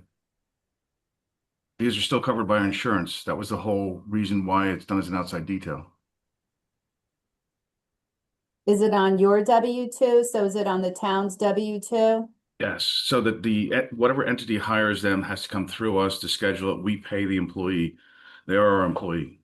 Mm-hmm. Okay. I mean, there was some talk early on about the one big beautiful bill and how they were going to eliminate the tax exempt status of municipal debt. I'm happy that that didn't go through, but there was also some talk about hitting certain issuers like airports, higher education issuers, and some others. I thought it's important that there be no loss of the tax exempt status in relation to governmental debt issues. That would be catastrophic, I think, to our budgets. I mean, it might be good for the person investing, depending on their tax status, but for towns, I mean, the percentage increase in the interest rates would just kill some towns. So it's funny, I did a session on this not too long ago. I'm looking for my notes, but throughout the years, there's been a consistent attack on the tax exempt status. Do you know what I know in the healthcare field, I've heard it with some of the hospitals have actually for-profit entities with the real estate, and it has been, a constant topic of, contention where they feel like, are you really tax exempt? Mm-hmm. So the very first municipal bond that was issued by the city of New York. It was actually to construct the canal system. So it dates back that far, and they were tax exempt, but then there's been constant attacks all along to make us taxable. And they've been nipping at the edges, like advanced refunding. So now you have to be careful. But I agree, Bud. Yeah, I was hoping that refundings would get back outside and not be taxable if they were an advanced refunding. But that didn't happen. I guess it's good that it didn't go the other way, but I was hoping to gain a little bit back. right? So Ken made a comment that outside detail is approved by ordinance. There is no requirement to work 40 hours. However, if they want to work the outside detail, they still have to work their full normal schedule. So they are working their 40 hours, however they manage that. And the outside detail is above and beyond that. So even if they don't work their full 40 hours, they've either got to take sick or vacation time or personal time to satisfy their regular tour. John, how does that work? Because sometimes police have different odd schedules, right? They don't necessarily work 40 hours in a week. They'll No, work a couple of days and they'll have a few days off. they work the Pittman schedule, so they work 12-hour Okay. tours. Okay. How does that impact the overtime calculation or rules? It's still 40 hours in a week. It is. And their contract might specify when they hit the overtime threshold. Okay. Another question?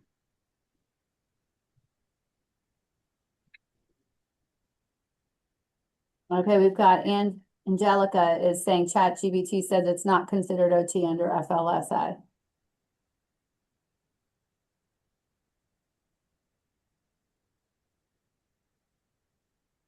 Oh, it is. It is considered overtime under FLSA.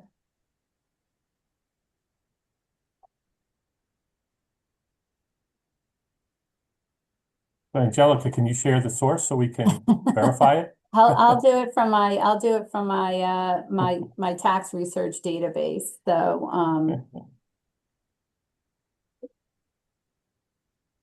So we did have another poll on this topic. I'll just launch now. If anyone has any other questions, please put them in the Q&A. This one is, how prepared is your municipality to address employee questions about the new tips and overtime deductions? So I'll share the results in a few seconds.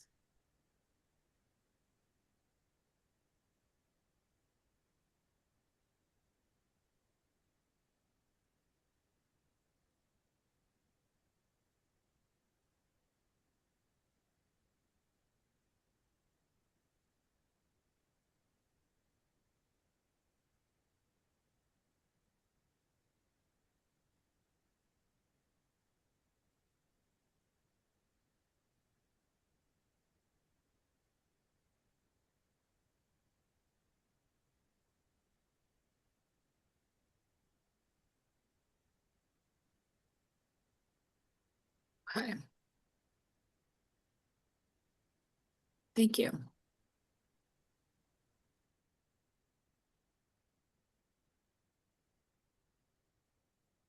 So Deidre, I understand that change in the salt deduction is also temporary? well, everything that came through is, is for 25 through 28, so it can expire. I don't believe they made it permanent.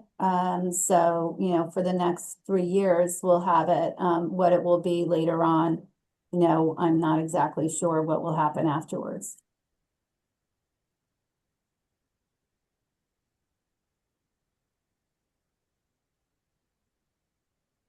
Someone can't see the poll responses, I guess.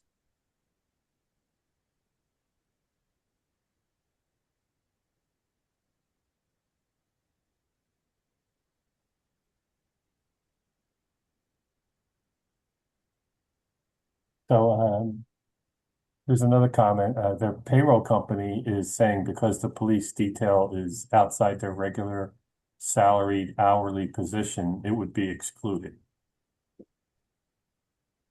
What I'll have to do is I'll definitely have to break it down. So if I could get, some feedback, John or Bud, from you guys on, my area is not municipalities, but if I get, the details from either one of you, I will be able to get something written up for you and something formal if that's what you would like. I did a search recently. I think it said it was not, but I will find my answer and I'll send it to you. Perfect.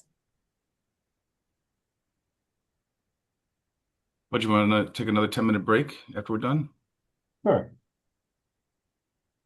That will keep Melissa hanging even longer. Thank you so much. Okay, everybody. Have a good day. Deirdre, thank you. Thanks, All right. Deirdre. Enjoy. Bye-bye. All right, so you want to come back just before 11? Sure. Good. Just before or right at 11 works. I'll say we'll say right at 11. Okay.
You ready, bud?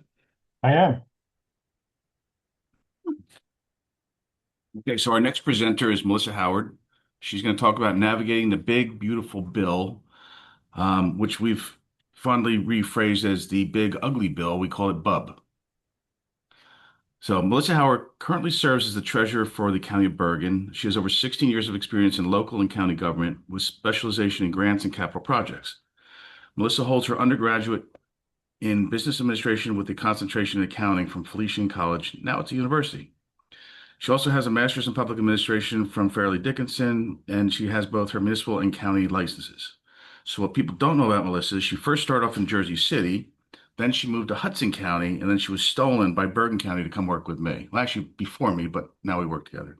So I've had the pleasure of working with Melissa for just over 4 years. What I love about her is she's just as much a techie geek as I am, and we've done a ton of modernizing the office over the last 4 years, using different tools from ClearGov to do our capital budgeting to debt book and many more. But now we can turn it over to Melissa. Thank you. So I think one of the biggest things about navigating the big, beautiful bill landscape, or the BUB as we call it in Bergen County, is nobody really knows what the effects of this bill is going to do to local local counties, municipalities, and even school districts, because there's big implications on when this rolls out, what's going to happen. And as we go through the slideshow, I'm going to show everybody that we have experienced some of these things already. And we probably didn't even realize that they were going on. So we're going to start with kind of just going through the agenda is going to be for today. And it's basically just going to be going through and kind of what is the big, beautiful bill, what fiscal and operational impacts on New Jersey and local governments it's going to have. I'm also going to explain some state things that have changed to kind of compensate for the one big, beautiful bill already that is impacting or will begin to impact local governments. And then we're going to just go through very quickly like some mitigation strategies and best practices that people should be starting to look at now before it's too late, because once it becomes too late, you're going to be playing a lot of catch up, and it's going to be very hard to catch up to some of the changes that are coming down the line. So what is this one big, beautiful bill, or the BUB as we call it? It was enacted July 4th, 2025. They're going to have sweeping tax and spending statutes and permanently extends most 2017 tax cuts. It pairs tax cuts with deep spending reductions to social safety net programs such as Medicare, SNAP programs, a lot of the welfare-driven programs, and it includes major provisions on defense, border security, energy, and federal debt ceilings. The key federal tax provisions, which I think Deidre just spoke a few about, is they make permanent most individual income tax reductions from the 2017 TCJA. That creates temporary deductions to no tax on tips and overtimes. That's what Deidre just talked about in her slide. Temporarily raises the SALT deductions, also what Deidre talked about in her slide. Makes permanent the 20% pass-through business deduction and full expensing on domestic R&D and some equipment, and increases the estate tax exemption to about $15 million per person indexed. So to go back to the slide before, is what is the one big, beautiful bill? I want to talk about what things were immediately implemented, which were effective July 4th, 2025, and then what's going to be implemented as we go forward. So as of now, this is the tentative deadlines that these things are going to roll forward, so that people could be more aware of what's coming down the line, because there are some big cuts that are going to come. One being to the community development programs, block grant programs, which do affect every level of government. So effective immediately on July 4th, 2025, when it came in effect, the moratorium on new provider taxes kicked in, the lower cap for state directed payments kicked in. Governor Murphy reviewed the mandates, and he put some of his own legislative updates through. The short-term effects, so that we're going to feel late this year, well now, because we're in late 2025, and in 2026, is the reduced federal match for emergency Medicaid. So that will be starting October 1st, 2026. Limited eligibility for non-citizens. So anybody that is a refugee or asylee They actually, as of October 2026, they will not, or they will lose eligibility in some of our Medicare programs.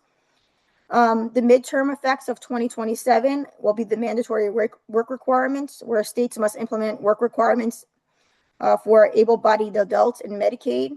That will start on January 1st, 2027. Now, the redeterminations for Medicaid are going to be twice yearly eligibility. That is starting now, which people don't really realize unless you have somebody that's actively involved in the Medicaid system. They are doing these checks now. So people might have just been approved in the beginning of the year, and now they're checking their eligibility again now. So that they're saying that was going to begin December 31st of next year. Those checks are already starting to happen in some instances, especially elderly in nursing home settings. Increased administrative burden, that's going to be starting January 1st. So there's going to be new administrative processes that are put in, new ways that we have to report up to the federal government and up to the state. So that's going to wind up being a lot of administrative work on the local levels to get these reports up there. They're going to be using quarterly reviews of the Social Security Administration's Death Master file to make sure that everybody who's receiving benefits should be receiving benefits and nobody's beating the system, which probably should have been something they were doing all along, but that's going to take effect January 1st, 2027. And then long-term effects from 2028 and beyond, they're going to reduce the provider tax safe harbor. That's going to be October 1st, 2027, and put a home equity cap on, which is going to be October 1st, 2028. So this big, beautiful bill is not going to only affect us now, but we need to start as local governments planning on how this is going to affect us going forward in the future. So the major spending areas where we're going to see a lot of changes, maybe not directly to us, but it will impact us depending on how things shift up and down from the federal government. Approximately $1.4 trillion in federal spending cuts over the budget are going to take place over this budget window. 12% cuts to the Medicaid program with new work requirements, which I just spoke about, for able-bodied adults 19 to 64. Stricter SNAP work rules, reduced administrative reimbursements, and now they are putting penalties on state levels if you have a fail rate when they come in and audit you, where you could be paying 15% penalties if your fail rate is above a certain level. Rollbacks in student loan protections and income-driven repayment options for future borrowers. So this is going to affect our children or our future going to college. This may prevent some of our low-income students that are bright, if they don't get scholarships, or not even if they're middle education students that are trying to get to college to better their lives, they may not be able to do that if they're low income. And the creation of the Trump accounts. This is the one-time federal deposit to the tax-deferred savings for children born between 2025 and 2028. I think they're going to be putting a certain amount of money into an account for them so that it will be turned over to them when they're 18 to be able to spend. Gotta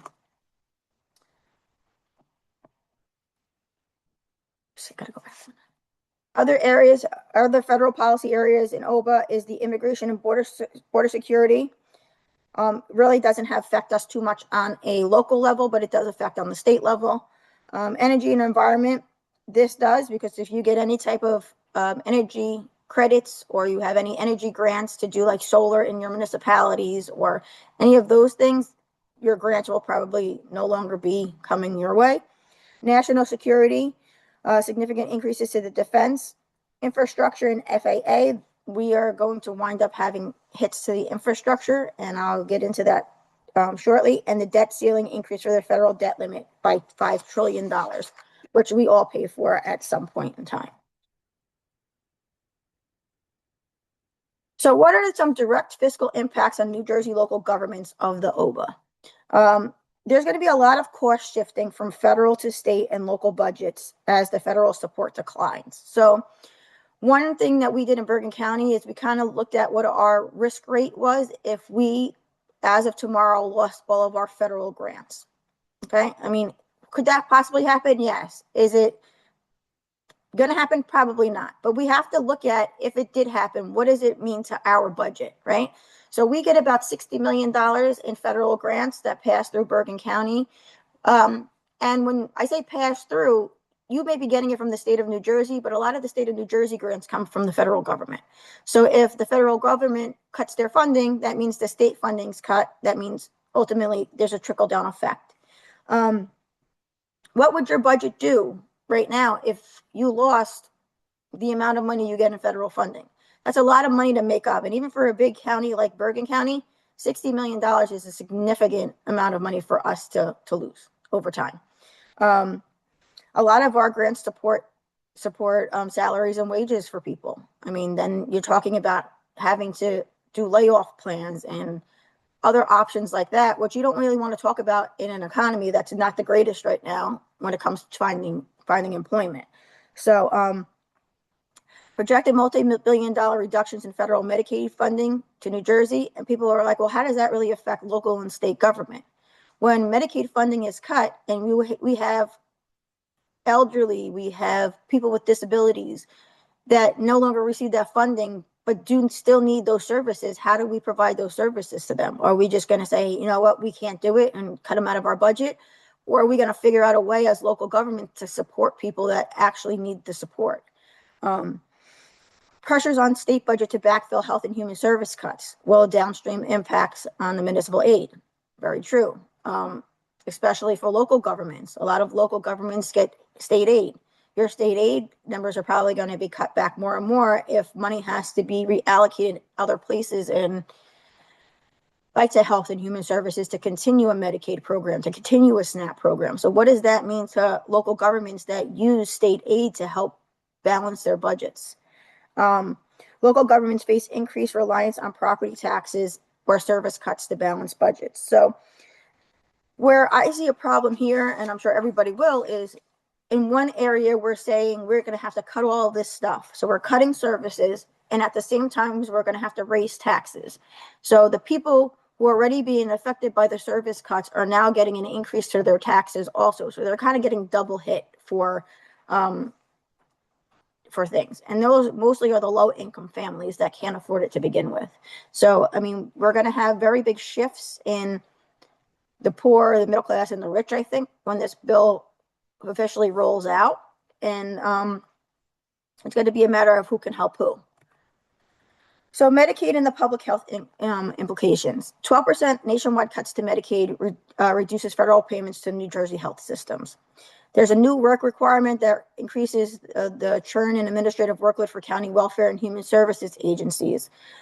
There could be potential hospital closures or service reductions, especially in safety net and rural and urban hospitals. So if you have a safety net hospital that works on Medicaid reimbursements or a charity care type of situation, those hospitals may not be able to continue on unless they find other revenue sources.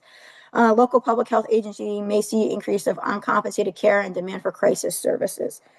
So uncompensated care costs, with hundreds of thousands more uninsured residents. So if the Obama era Affordable Care Act goes away, if they do not renew those tax cuts where people could be insured, we're going to have a lot more uninsured individuals in the world. So the county-owned and operated hospitals and health systems will experience a substantial increase in uncompensated care costs. So if we don't have a way to fund charity care, and we have uninsured, and now we're getting a decrease in Medicaid reimbursement rates, how do we support these county-owned hospitals support taking care of people that need to be taken care of? So people who lose their coverage will now be going back to emergency rooms and overflowing emergency rooms because they're not going to be able to afford to go to a doctor or a medical center or a Medi Center. So there's going to be a lot of financial burdens all the way down the line to bear. Bergen County, we do have a safety net hospital. This is something that we are going to have to examine depending on how the cuts come in. So it's a little scary to think that the people we're trying to help, we may not be able to help anymore if certain things happen.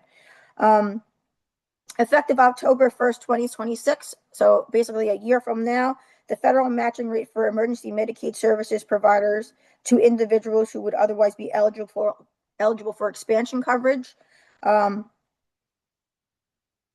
will decrease from about 90% to 50%. So we're going to take a 40% rate decrease there.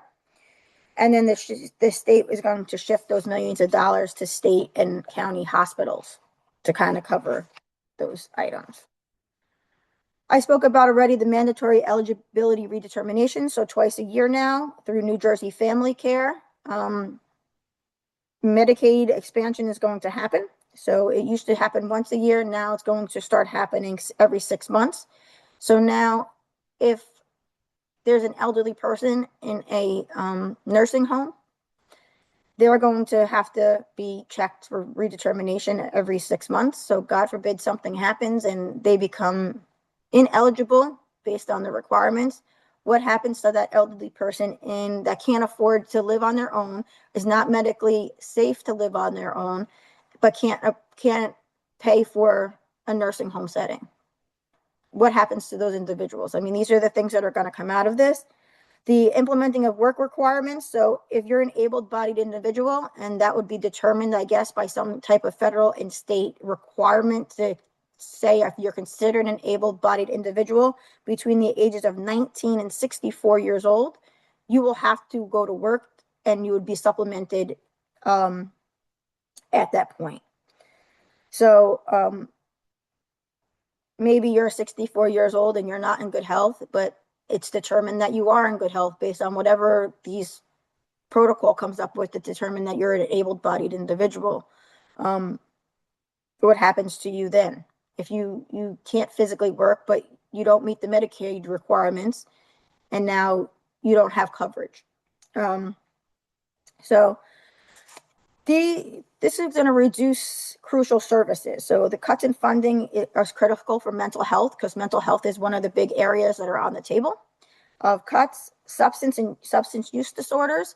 So a lot of people that are trying to recover from drug addiction, the opioid pandemic, which is a big one, they may see that their services are not covered anymore under Medicaid cuts.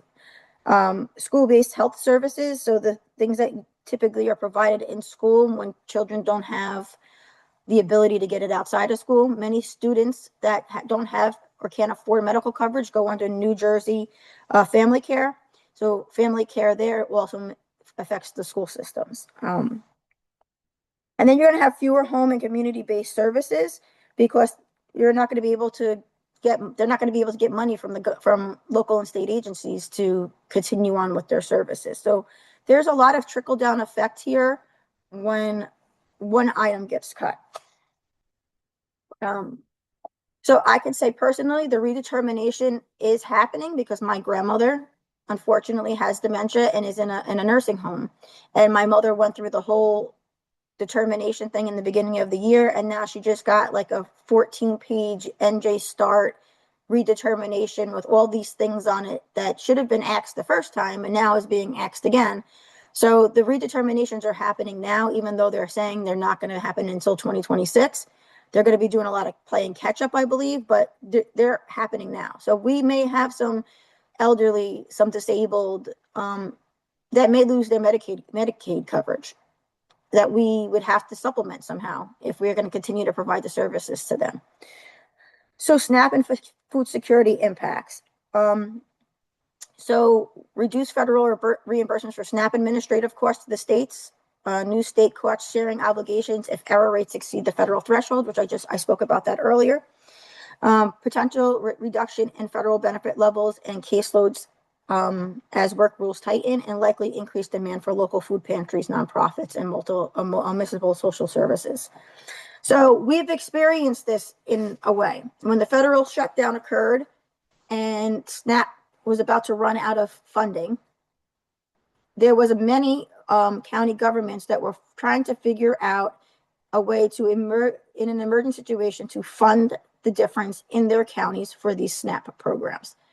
The one thing that I don't think any county executive or any mayor throughout the state of New Jersey wants is children or elderly or anybody to go hungry.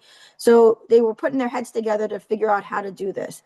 So one one thing we did in Bergen County is we did an exercise to figure out how much it would cost in Bergen County for us to fund the SNAP deductions or the SNAP deficit. And it would cost us around $8 million a month to fund SNAP if we had to through our budget.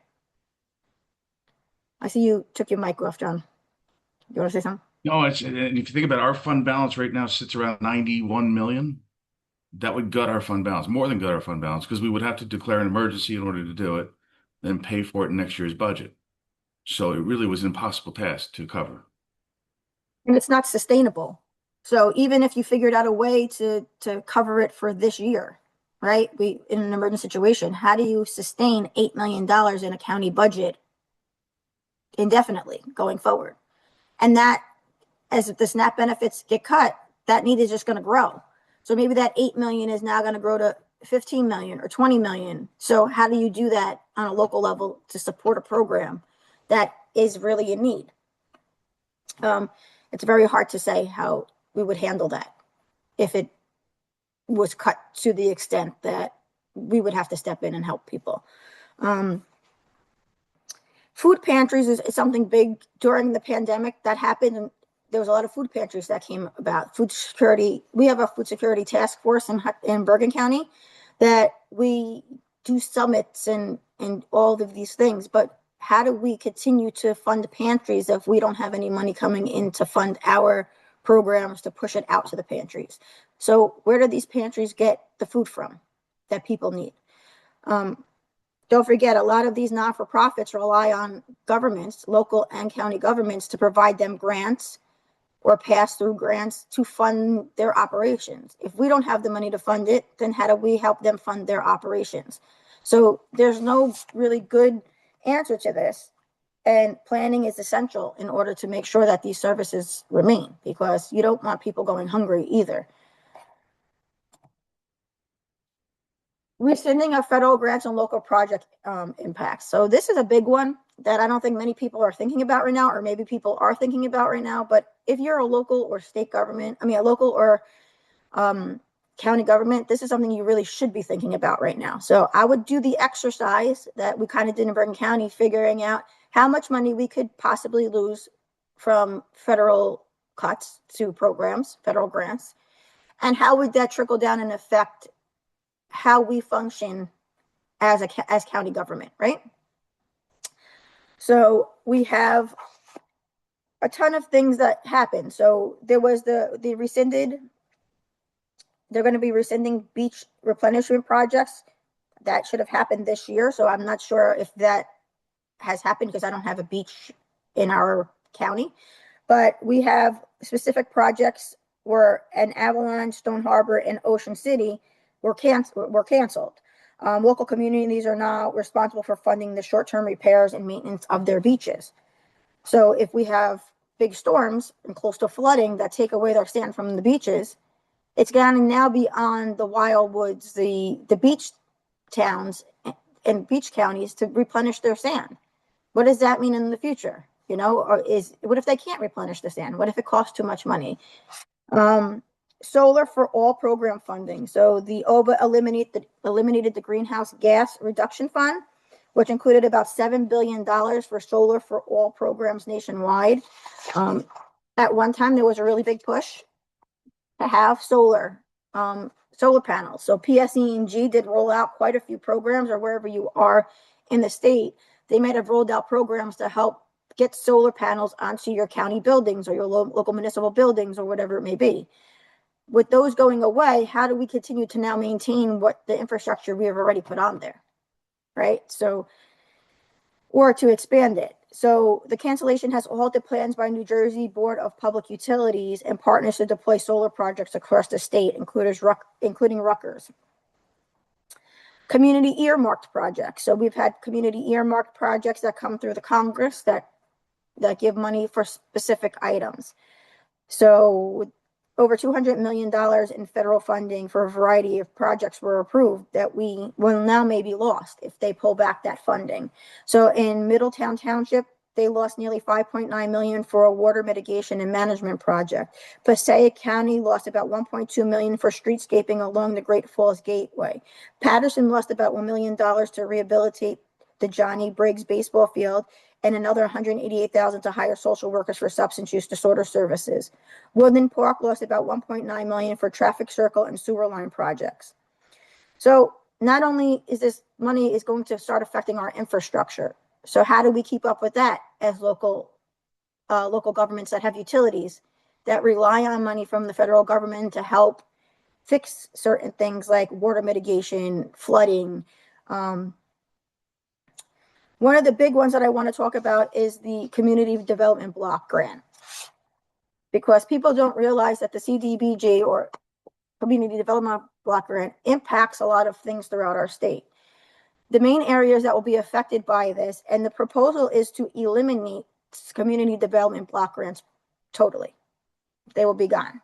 There will be no more money under the CDBG programs.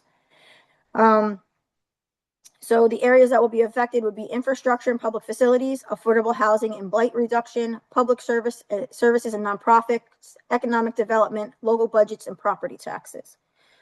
So, for example, municipal infrastructure upgrades. We just talked about this, to roads, sewers, sidewalks. Those things may not be funded if they get CDBG funding, especially in urban areas, to do those projects.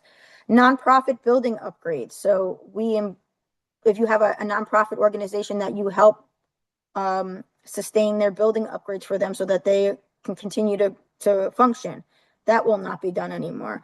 Social services and staff support, housing rehab, and anti-blight projects. So one thing we also learned from the COVID is that we have a real issue with housing in the state of New Jersey. We had an entire emergency rental assistance program, which literally took over my life for about 3.5 years. We ran an emergency rental assistance program in Bergen County, and the amount of stuff that came through that program, you can see that we really do have an issue with affordable housing in the state of New Jersey. It's not really quite affordable. Even people who were getting affordable housing vouchers, still it was not affordable to them based on their living situation. So if this goes away, how do we continue to help people that are barely staying in their homes now stay in their homes? That's going to be another issue or strain on our local and state government, or our local and county governments, as our homeless population starts to grow, right? Homeless shelters can only hold so many people, and there's a lot of restrictions on how homeless shelters function.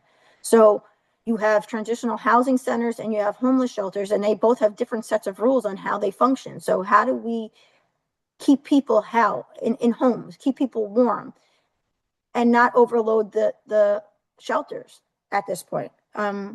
It's going to be another task.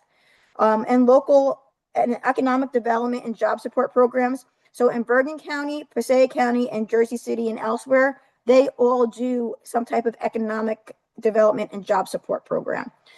So those would go away.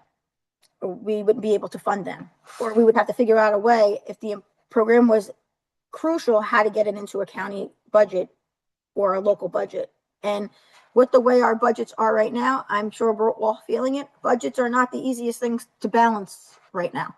After the COVID funding went away, it left us with some pretty big holes in our budget that we have to fill, and revenues are just not the revenues they were pre-COVID. So, I mean, it's something that we all have to face that reality of, and new revenue sources are not knocking at our door every day. So, Hey, Melissa, I'm Katie, just hi. going to jump in with the first polling question. You guys should all see this question now. Where do you expect the greatest local impact from OBBBA over the next 1 to 3 years? And then I'll share the results in a few seconds.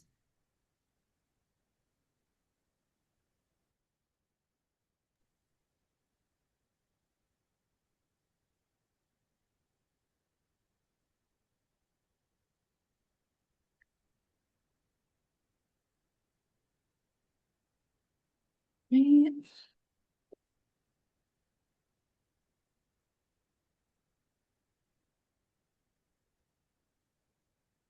Great, just make sure everyone responds.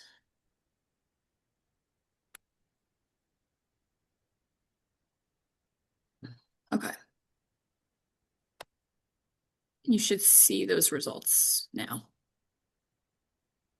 Thank you.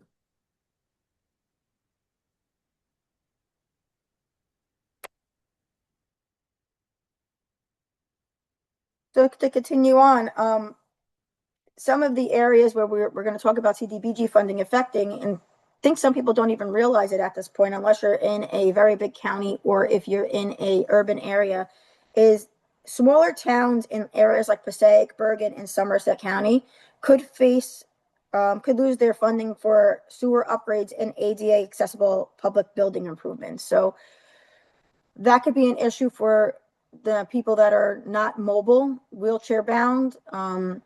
If we can't fix these ADA compliance issues, then they even lose more chances of housing if they don't have elevators, ramps in public housing buildings. Delayed repair on streets, sidewalks, and drains in lower income neighborhoods. So there's a lot of streetscapes in urban areas that have their own things where they kind of fix the sidewalks and stuff through CDBG funding. Now that's all going to have to roll into, I guess, your DOT funding or your paving capital funding. Higher local maintenance costs as deferred repairs get worsened, and that's going to happen too. We can't fund it in the budget this year, and we're going to push it off, and we're going to push it off. And now, where it would have maybe cost us $2 million to do it, it's now going to be costing us $10 million to do it. So as these projects get pushed along the conveyor belt, it's going to be more of a cost to the counties and the municipalities. Affordable housing. Programs that support home repairs for low to moderate income households. We have one of these programs in Bergen County. It's called the, can't think of it now, the HIP, I think it's called. It's a housing improvement program. They give money through a grant to homeowners or a low interest loan to homeowners to fix their homes so they can continue to live in their homes without the home becoming in total disrepair. Those will not be available anymore if this goes away.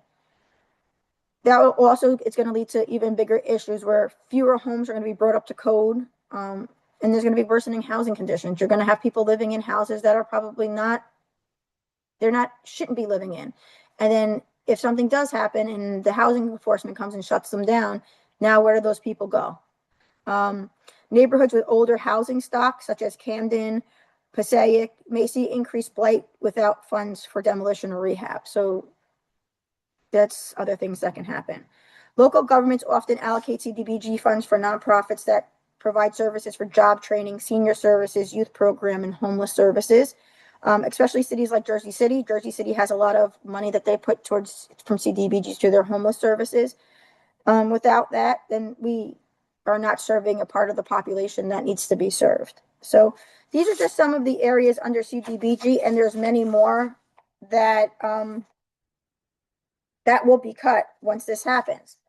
The other issue that we face, I mean, I could talk about Bergen County only, is our CDBG program is fully funded by grant funds, dollar for dollar.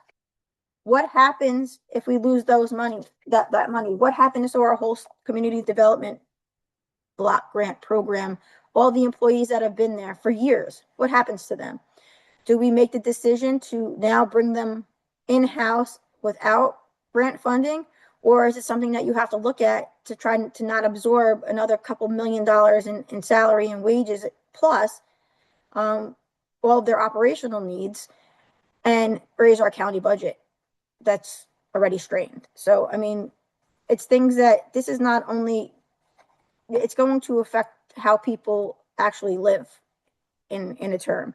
And I don't want to sound so negative about it, but there is very negative impacts of this bill. I'm not going to talk too much about the SALT because Deidre did that in the last slide she did, but there's going to be a temporary increase to the SALT cap to $40,000, provided short-term relief to high tax New Jersey households. The reversion of SALT cap to $10,000 after 2029 creates a long-time planning uncertainty. Federal deductions for tips, overtime, and seniors do not change New Jersey gross income taxes because we don't follow the same as federal when it comes to our local taxes. And local governments may see limited revenue effects, but increased political pressures to take advantage of the SALT window. So we're going to just go through that one because the teacher did that. So school districts. I know that, I don't know if there's many people from school districts on here. I personally sit on a school board. So this worries me a lot when I see some of these things that are going to affect education and school district budgets. But as a county and local government, we need to be worried about what happens to our school districts also. Because as things trickle down and it hits the school budgets, which is probably the last step, it's going to have to trickle back up to fund education because we have to provide public education to individuals. So how do we continue to provide adequate public education when there could be massive cuts to the education systems? So reductions to the Title I and other K-12 education programs constrain the budgets. A lot of schools rely on Title I funding to do a lot of stuff in their school districts. Potential cuts to the special education, IDEA, and related services increase local cost pressure. That's a big one. The more that you cut the special education offsets, the more that has to be funded in the budget. And special education costs for students in the school system are much higher than a regular pupil to be able to care and educate special education students. So if they start to cut that funding has to be made up somewhere in the school district's budget at the cost of cutting it someplace else. So we need to make sure all of our students are getting educated to the highest they can be educated, and that's going to come with cuts in other areas. But what does that come in? Cuts to curriculum, cuts to professional development for teachers. It's all going to matter on how your school district functions. Student loan and higher education changes affect workforce pipelines and teacher recruitment. We're seeing that now. There's not many people that want to go teach anymore.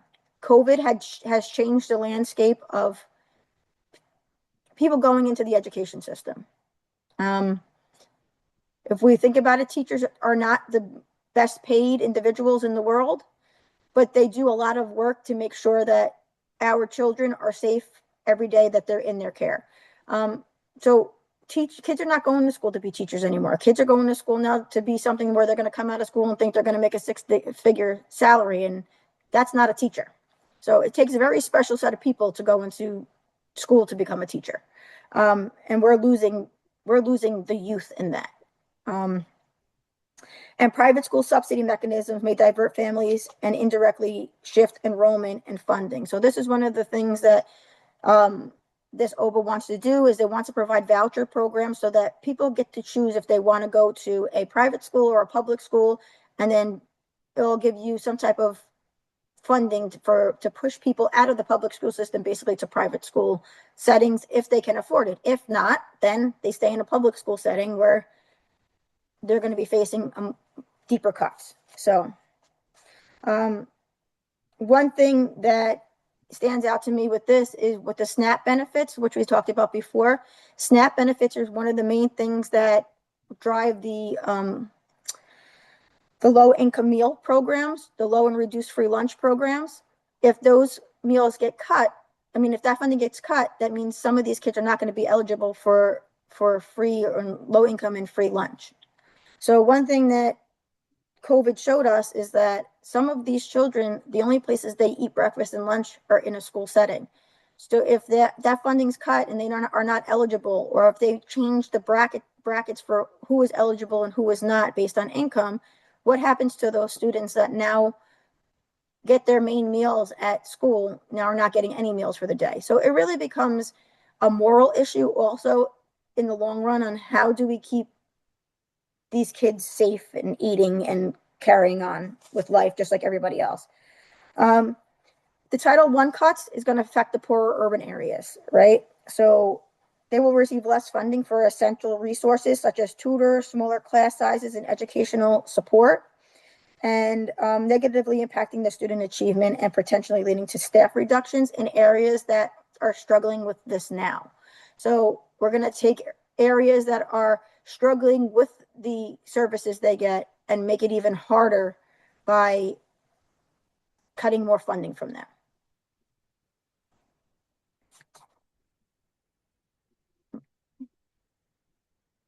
And then one of the major ones, there's going to be impacts on students with disabilities, which we have already talked about. We as districts in the state of New Jersey might actually wind up not being able to manage the legal side of the special education programs. So you're mandated to do specific things through IEPs, 504s. But if we don't have the funding to do that, how are we keeping up with the legal mandates of education? That's going to be another issue if this funding gets cut. Or I shouldn't say if, when.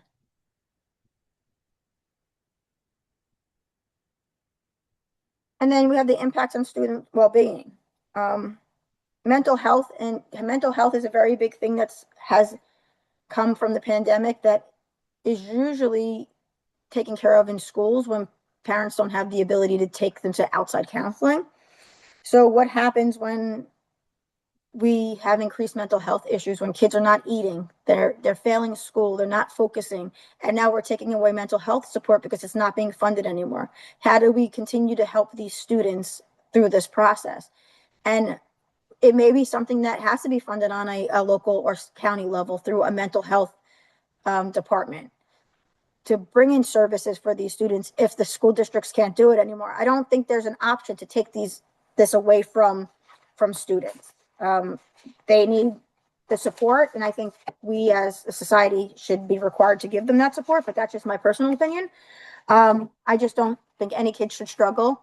And if it increases the chances of school shootings and all of these other things that we've been working so hard as a nation to try to prevent, if it increases it again, then I think we're failing. So the state level, big, beautiful bill reform. So not only are we getting hit from the federal government, but now the state's going to start making changes to the way they do things too, because again, they have to protect funding to run the state government, right? So they're going to modernize and streamline local government and school operations, the control of tax growth and improve long-term financial stability, promote shared services and potential regionalization of small entities, and increase transparency, accountability, and data-driven decisions. So I was just reading an article yesterday about they are trying to do this in the education system. So one of the things that they have been doing is the Senate lawmakers had this idea for the county superintendents to consolidate smaller school districts, to have less school districts and do a more regionalized approach rather than an individualized approach for small towns if they have 500 students or less. They had tried this in the past, so it's getting mixed reviews because they've tried this in the past to do this, and they've done it on a voluntary type of pilot program for school districts to voluntarily regionalize, but the costs still aren't going down. So you're going to mandate a regionalization of schools, and it's still not going to drop the cost. It's just going to distribute it across more places. So that's one way of doing it. I know we've seen a lot of shared services. There are tons of shared services now people are getting into between municipalities and counties. And I know us in Bergen County, we have a whole menu of shared services we do now with our municipalities to kind of reduce the cost for both sides of the spectrum. 911 call center is one of our big ones. And we're even now doing shared services with people outside of the county for 911 services. So other counties that don't offer these type of shared services, they are coming into shared services agreements with Bergen County to do the services for them. So impacts on the local government operations, there's going to be a lot of different, I think, standardized reporting that's going to change for us over the course of the next couple of years. Everybody's going to be required to digitalize records and move towards online services. I believe that many people probably did that during COVID. I know we did. We did a lot of online services during COVID. We want people to be able to pay by credit card during COVID. And we still have it now. We have a credit card system that we use that people can go provide services online, get what they need, and don't have to step foot in a building. There's going to be a expanded reliance on performance metrics for budgeting and services evaluations, and there's going to be potential reductions in local administrative overhead through shared service agreements. One thing is, if you have a welfare agency or a social services agency, one thing that they're going to get hit with now is all these new Medicaid administration and SNAP administration changes, which is going to lead to a couple of things. One, it's going to lead to them having to increase staffing needs to get through all of these processes now, all of these rechecks, all of these meetings, sit downs, document stuff. Or there's going to be slower responses to the people who actually need them. So people may lose their benefits in the meantime because they don't have enough staff to get to those administrative changes. One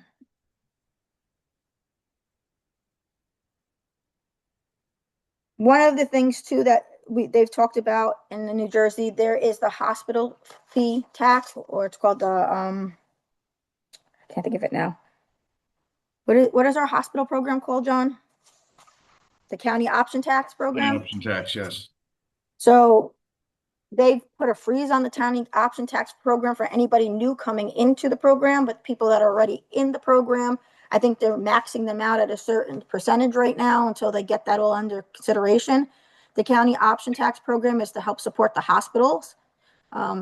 So it's a way to kind of shuffle the fees around to get back to the hospitals. I mean, John can tell you probably better because he's more involved in how that works, but they're pushing on the state level for a better expansion on that program to help these safety net hospitals that are probably going to lose a significant amount of funding due to the federal cuts. So that's one thing that the state's looking at right now. So the federal actions so far have halted the funding of the program. So our hospital, Bergen Newbridge Medical Center, will be shorted about $45 million as a result of them just dragging their feet. The impact on the county is about $6 million because we get some of that money for the administration of the hospital funds. And it's a hospital of last resort. It's a safety net hospital. So we get the neediest of the people in our county. Yeah. So if you don't think it's going to affect you, it will affect you in some way on the county and local level. So we talked about some of the impacts on school districts. We just talked about regionalization of schools, them doing more of shared services like county and locals do. Standardized curriculum frameworks instead of, which will make it cheaper for the state to roll out more standardized frameworks rather than each school district kind of working on a standardized curriculum that the state puts out and then with their own resources. New mandates for health, safety, and student support, and increased expectations for facility utilization. So I just want to try to get through this because we have about 10 minutes left. So we're going to be facing, as finance officers in areas of local and county government, we're going to be facing federal over reduces in our revenue streams. So that means revenue, we're going to see revenue effects, which we have been seeing since COVID. So now we have to make up that revenue somehow. How do we do that? One of the only ways you can make up revenue if it's lost is to increase taxes. And in any political environment, there is only a certain amount of money that somebody sitting in the head chair wants to raise taxes for their constituents because their constituents can't afford it either. So how do we kind of balance this act of when we're losing these revenue streams? When we're losing state aid, if you're in an urban area and you lose state aid, or if you're in a school district and now you're losing aid, what are you going to do to make up that revenue stream? What's going to be your next step? The state is very good at imposing unfunded mandates to us also. They say, hey, here's a new election, early election stuff. You guys pay for it out of your budget, and then we'll figure out how to reimburse you in the long run. That's not possible.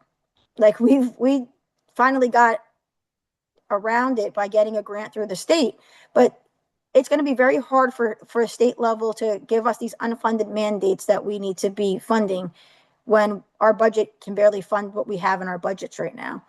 Local governments and school districts sit at an intersection and are responsible for frontline service delivery. So we're the ones that are going to feel it, right? So when we can't open a senior center because we don't have the funding for it, the counties and the local governments are going to feel that pressure from the constituents, not the federal government. We're the frontline people. We interact and touch all of our constituents at some time. The federal government doesn't, and the state government barely doesn't. So we're going to have to figure out what the important services are to keep and what are not the services to keep, and kind of take the backlash for any services that we can't go forward with when this happens. Risk of staff cuts, service cuts, staff reductions, and property tax increase is not managed, if not managed strategically. I think that's going to happen regardless, no matter how good of a CFO you are and how great of a budget team you have. I think that you're going to have to hit one of these categories at some point over the next couple of years. Either you're going to have to cut services, you're going to have to reduce your staff, and this is where I guess the AI component comes in.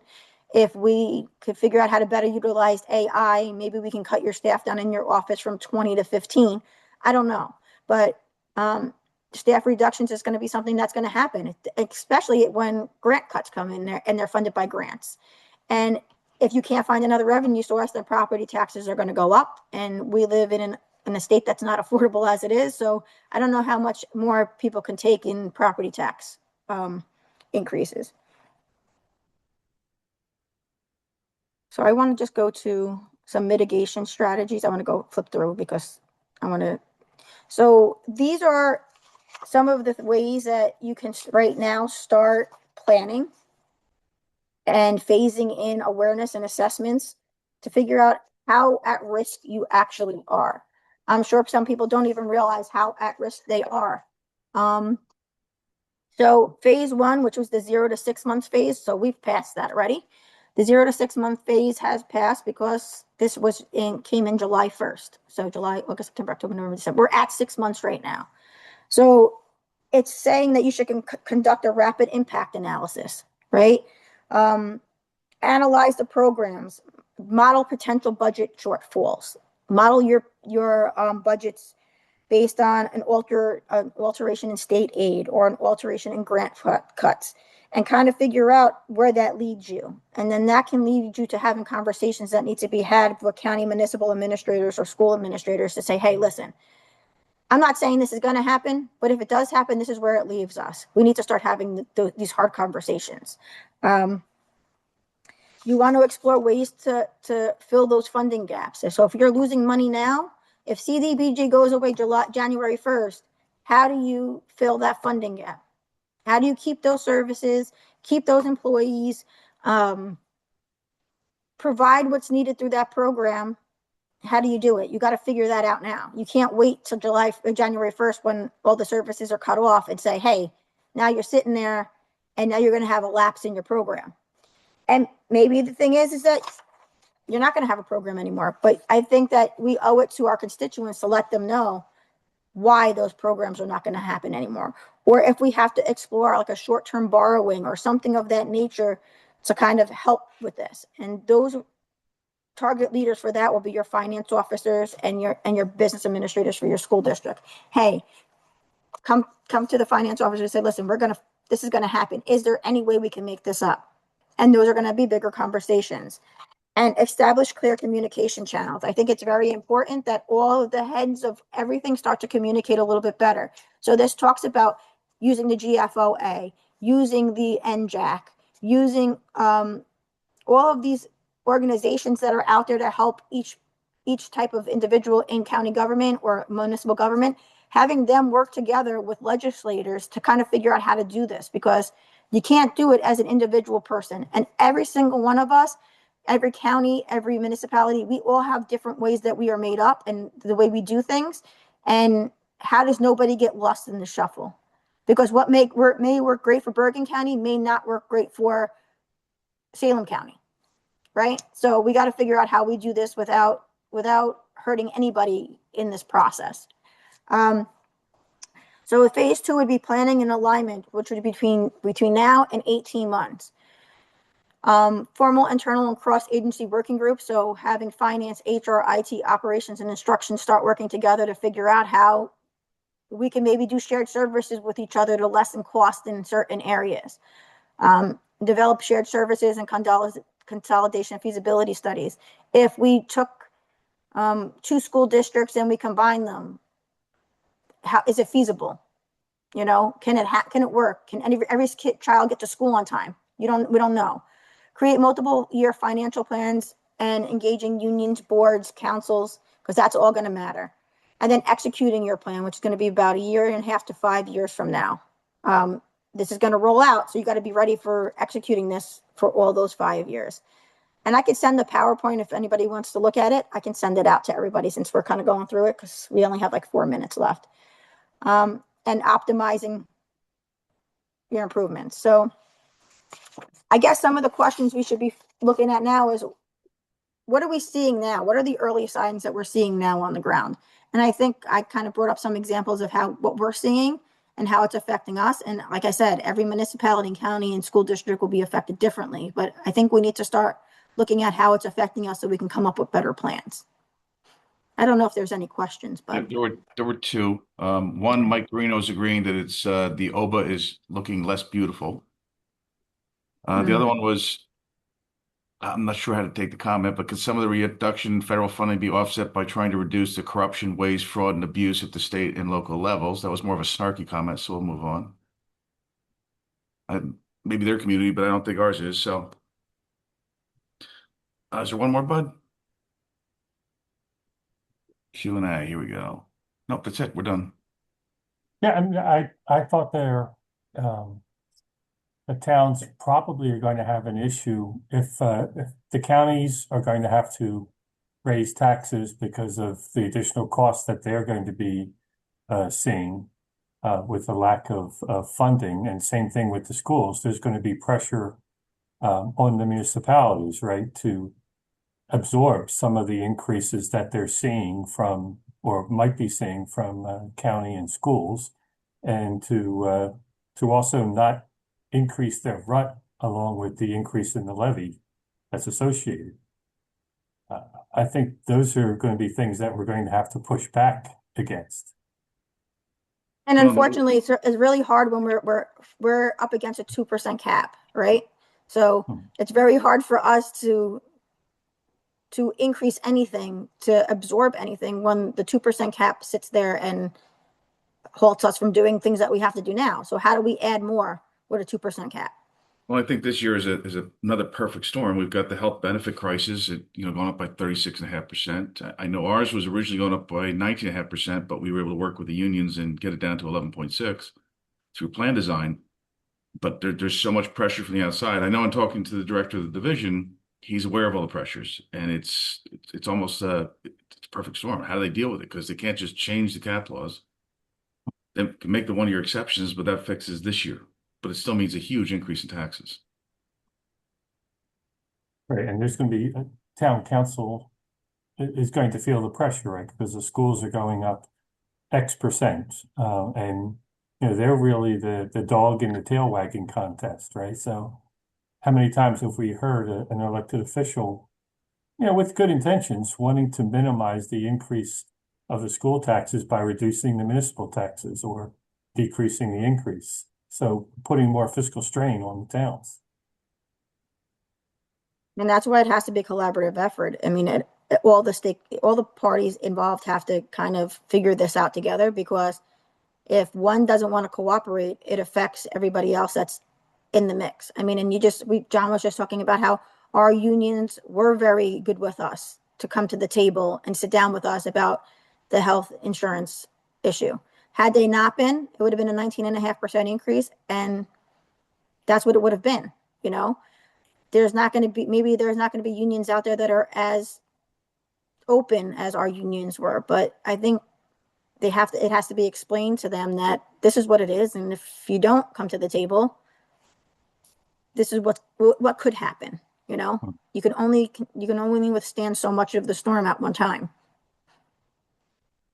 I think part of it is having a game plan for your towns, explaining to your governing body people the impact of reducing your taxes, what the municipal tax increase would be on the town going forward, trying to lessen the impact of a school tax increase, how that impacts the town, how It might impact your capital improvements going forward, pushing things down the road that would be better served taken care of now. Yeah, because it costs more money. I mean, we see it sometimes now in our capital budget. We'll push things off and we'll push things off because we don't have the capacity in a capital budget this year. And then by the time we get to the point to fund it, now it's quadruple the price. I mean, elevators are one example, right? We had a quote 4 years ago for elevators. We put money in the capital budget, and now it has tripled based on what that quote was to fix the elevators.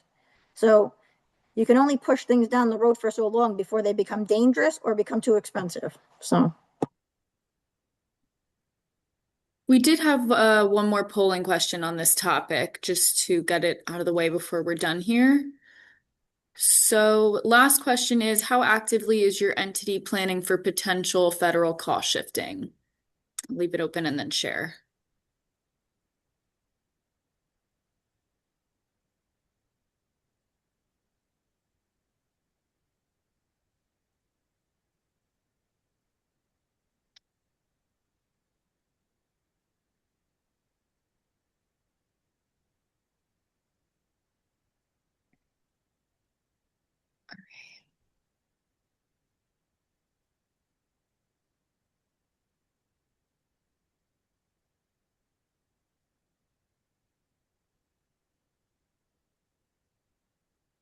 Okay, you guys should see the responses. Here we go. Wow.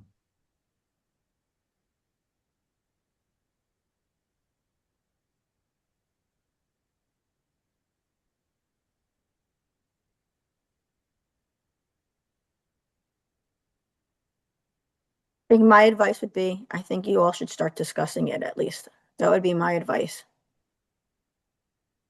If you haven't done so already, we're not going to say that the sky is falling, but we have to take a little bit of a proactive approach. And if this bill is rolled out like the CARES funding or the American Rescue Plan funding was, you're just going to need somebody to sit there and watch the changes day to day on this is allowable, not allowable. This is allowable, not allowable, because that's what happened with that funding. So I hope that they learned and this can be rolled out a little bit smoother.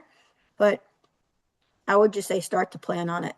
In Bergen, we tasked every department that had a federal grant to just start planning. What if? And what if it was fully cut? What if it was partially cut? What are you going to do? So you got to have some kind of plan. All right, bud, I don't see any more questions. I don't know either. I think we're done. All right. Thank you, Melissa. Appreciate you putting Thank that on. you. Katie, do you have any closing comments? Yes, just want to let everyone know we will send out the recording and the resources from today as long as Melissa, you're okay with us PDFing your presentation. So we will follow up with everyone. I'd just like to thank Bud and John, Melissa, our presenters today for sharing their information and everyone who participates throughout the year. Your questions and engagement are what keep these roundtables effective. So thank you. And also, last but not least, a brief follow-up survey for your credit will appear in the browser at the end of the session. So please complete that. If for some reason you don't see it, we'll also send that with the recording and the materials. So thank you again, everyone. Bud and John, I'll leave it to you. Well, thanks, everyone. I appreciate the attendance at the session today. Thank you very much, Katie, for running everything and doing everything behind the scenes. Melissa, John, and our other presenters, thanks a lot. I appreciate everyone being here and hope everyone has a happy, safe, and healthy holiday season and New Year. Thanks, bud. You too. Thank you. Thanks, Thank You you. too. Bye-bye. Happy holidays. Thanks. Take care.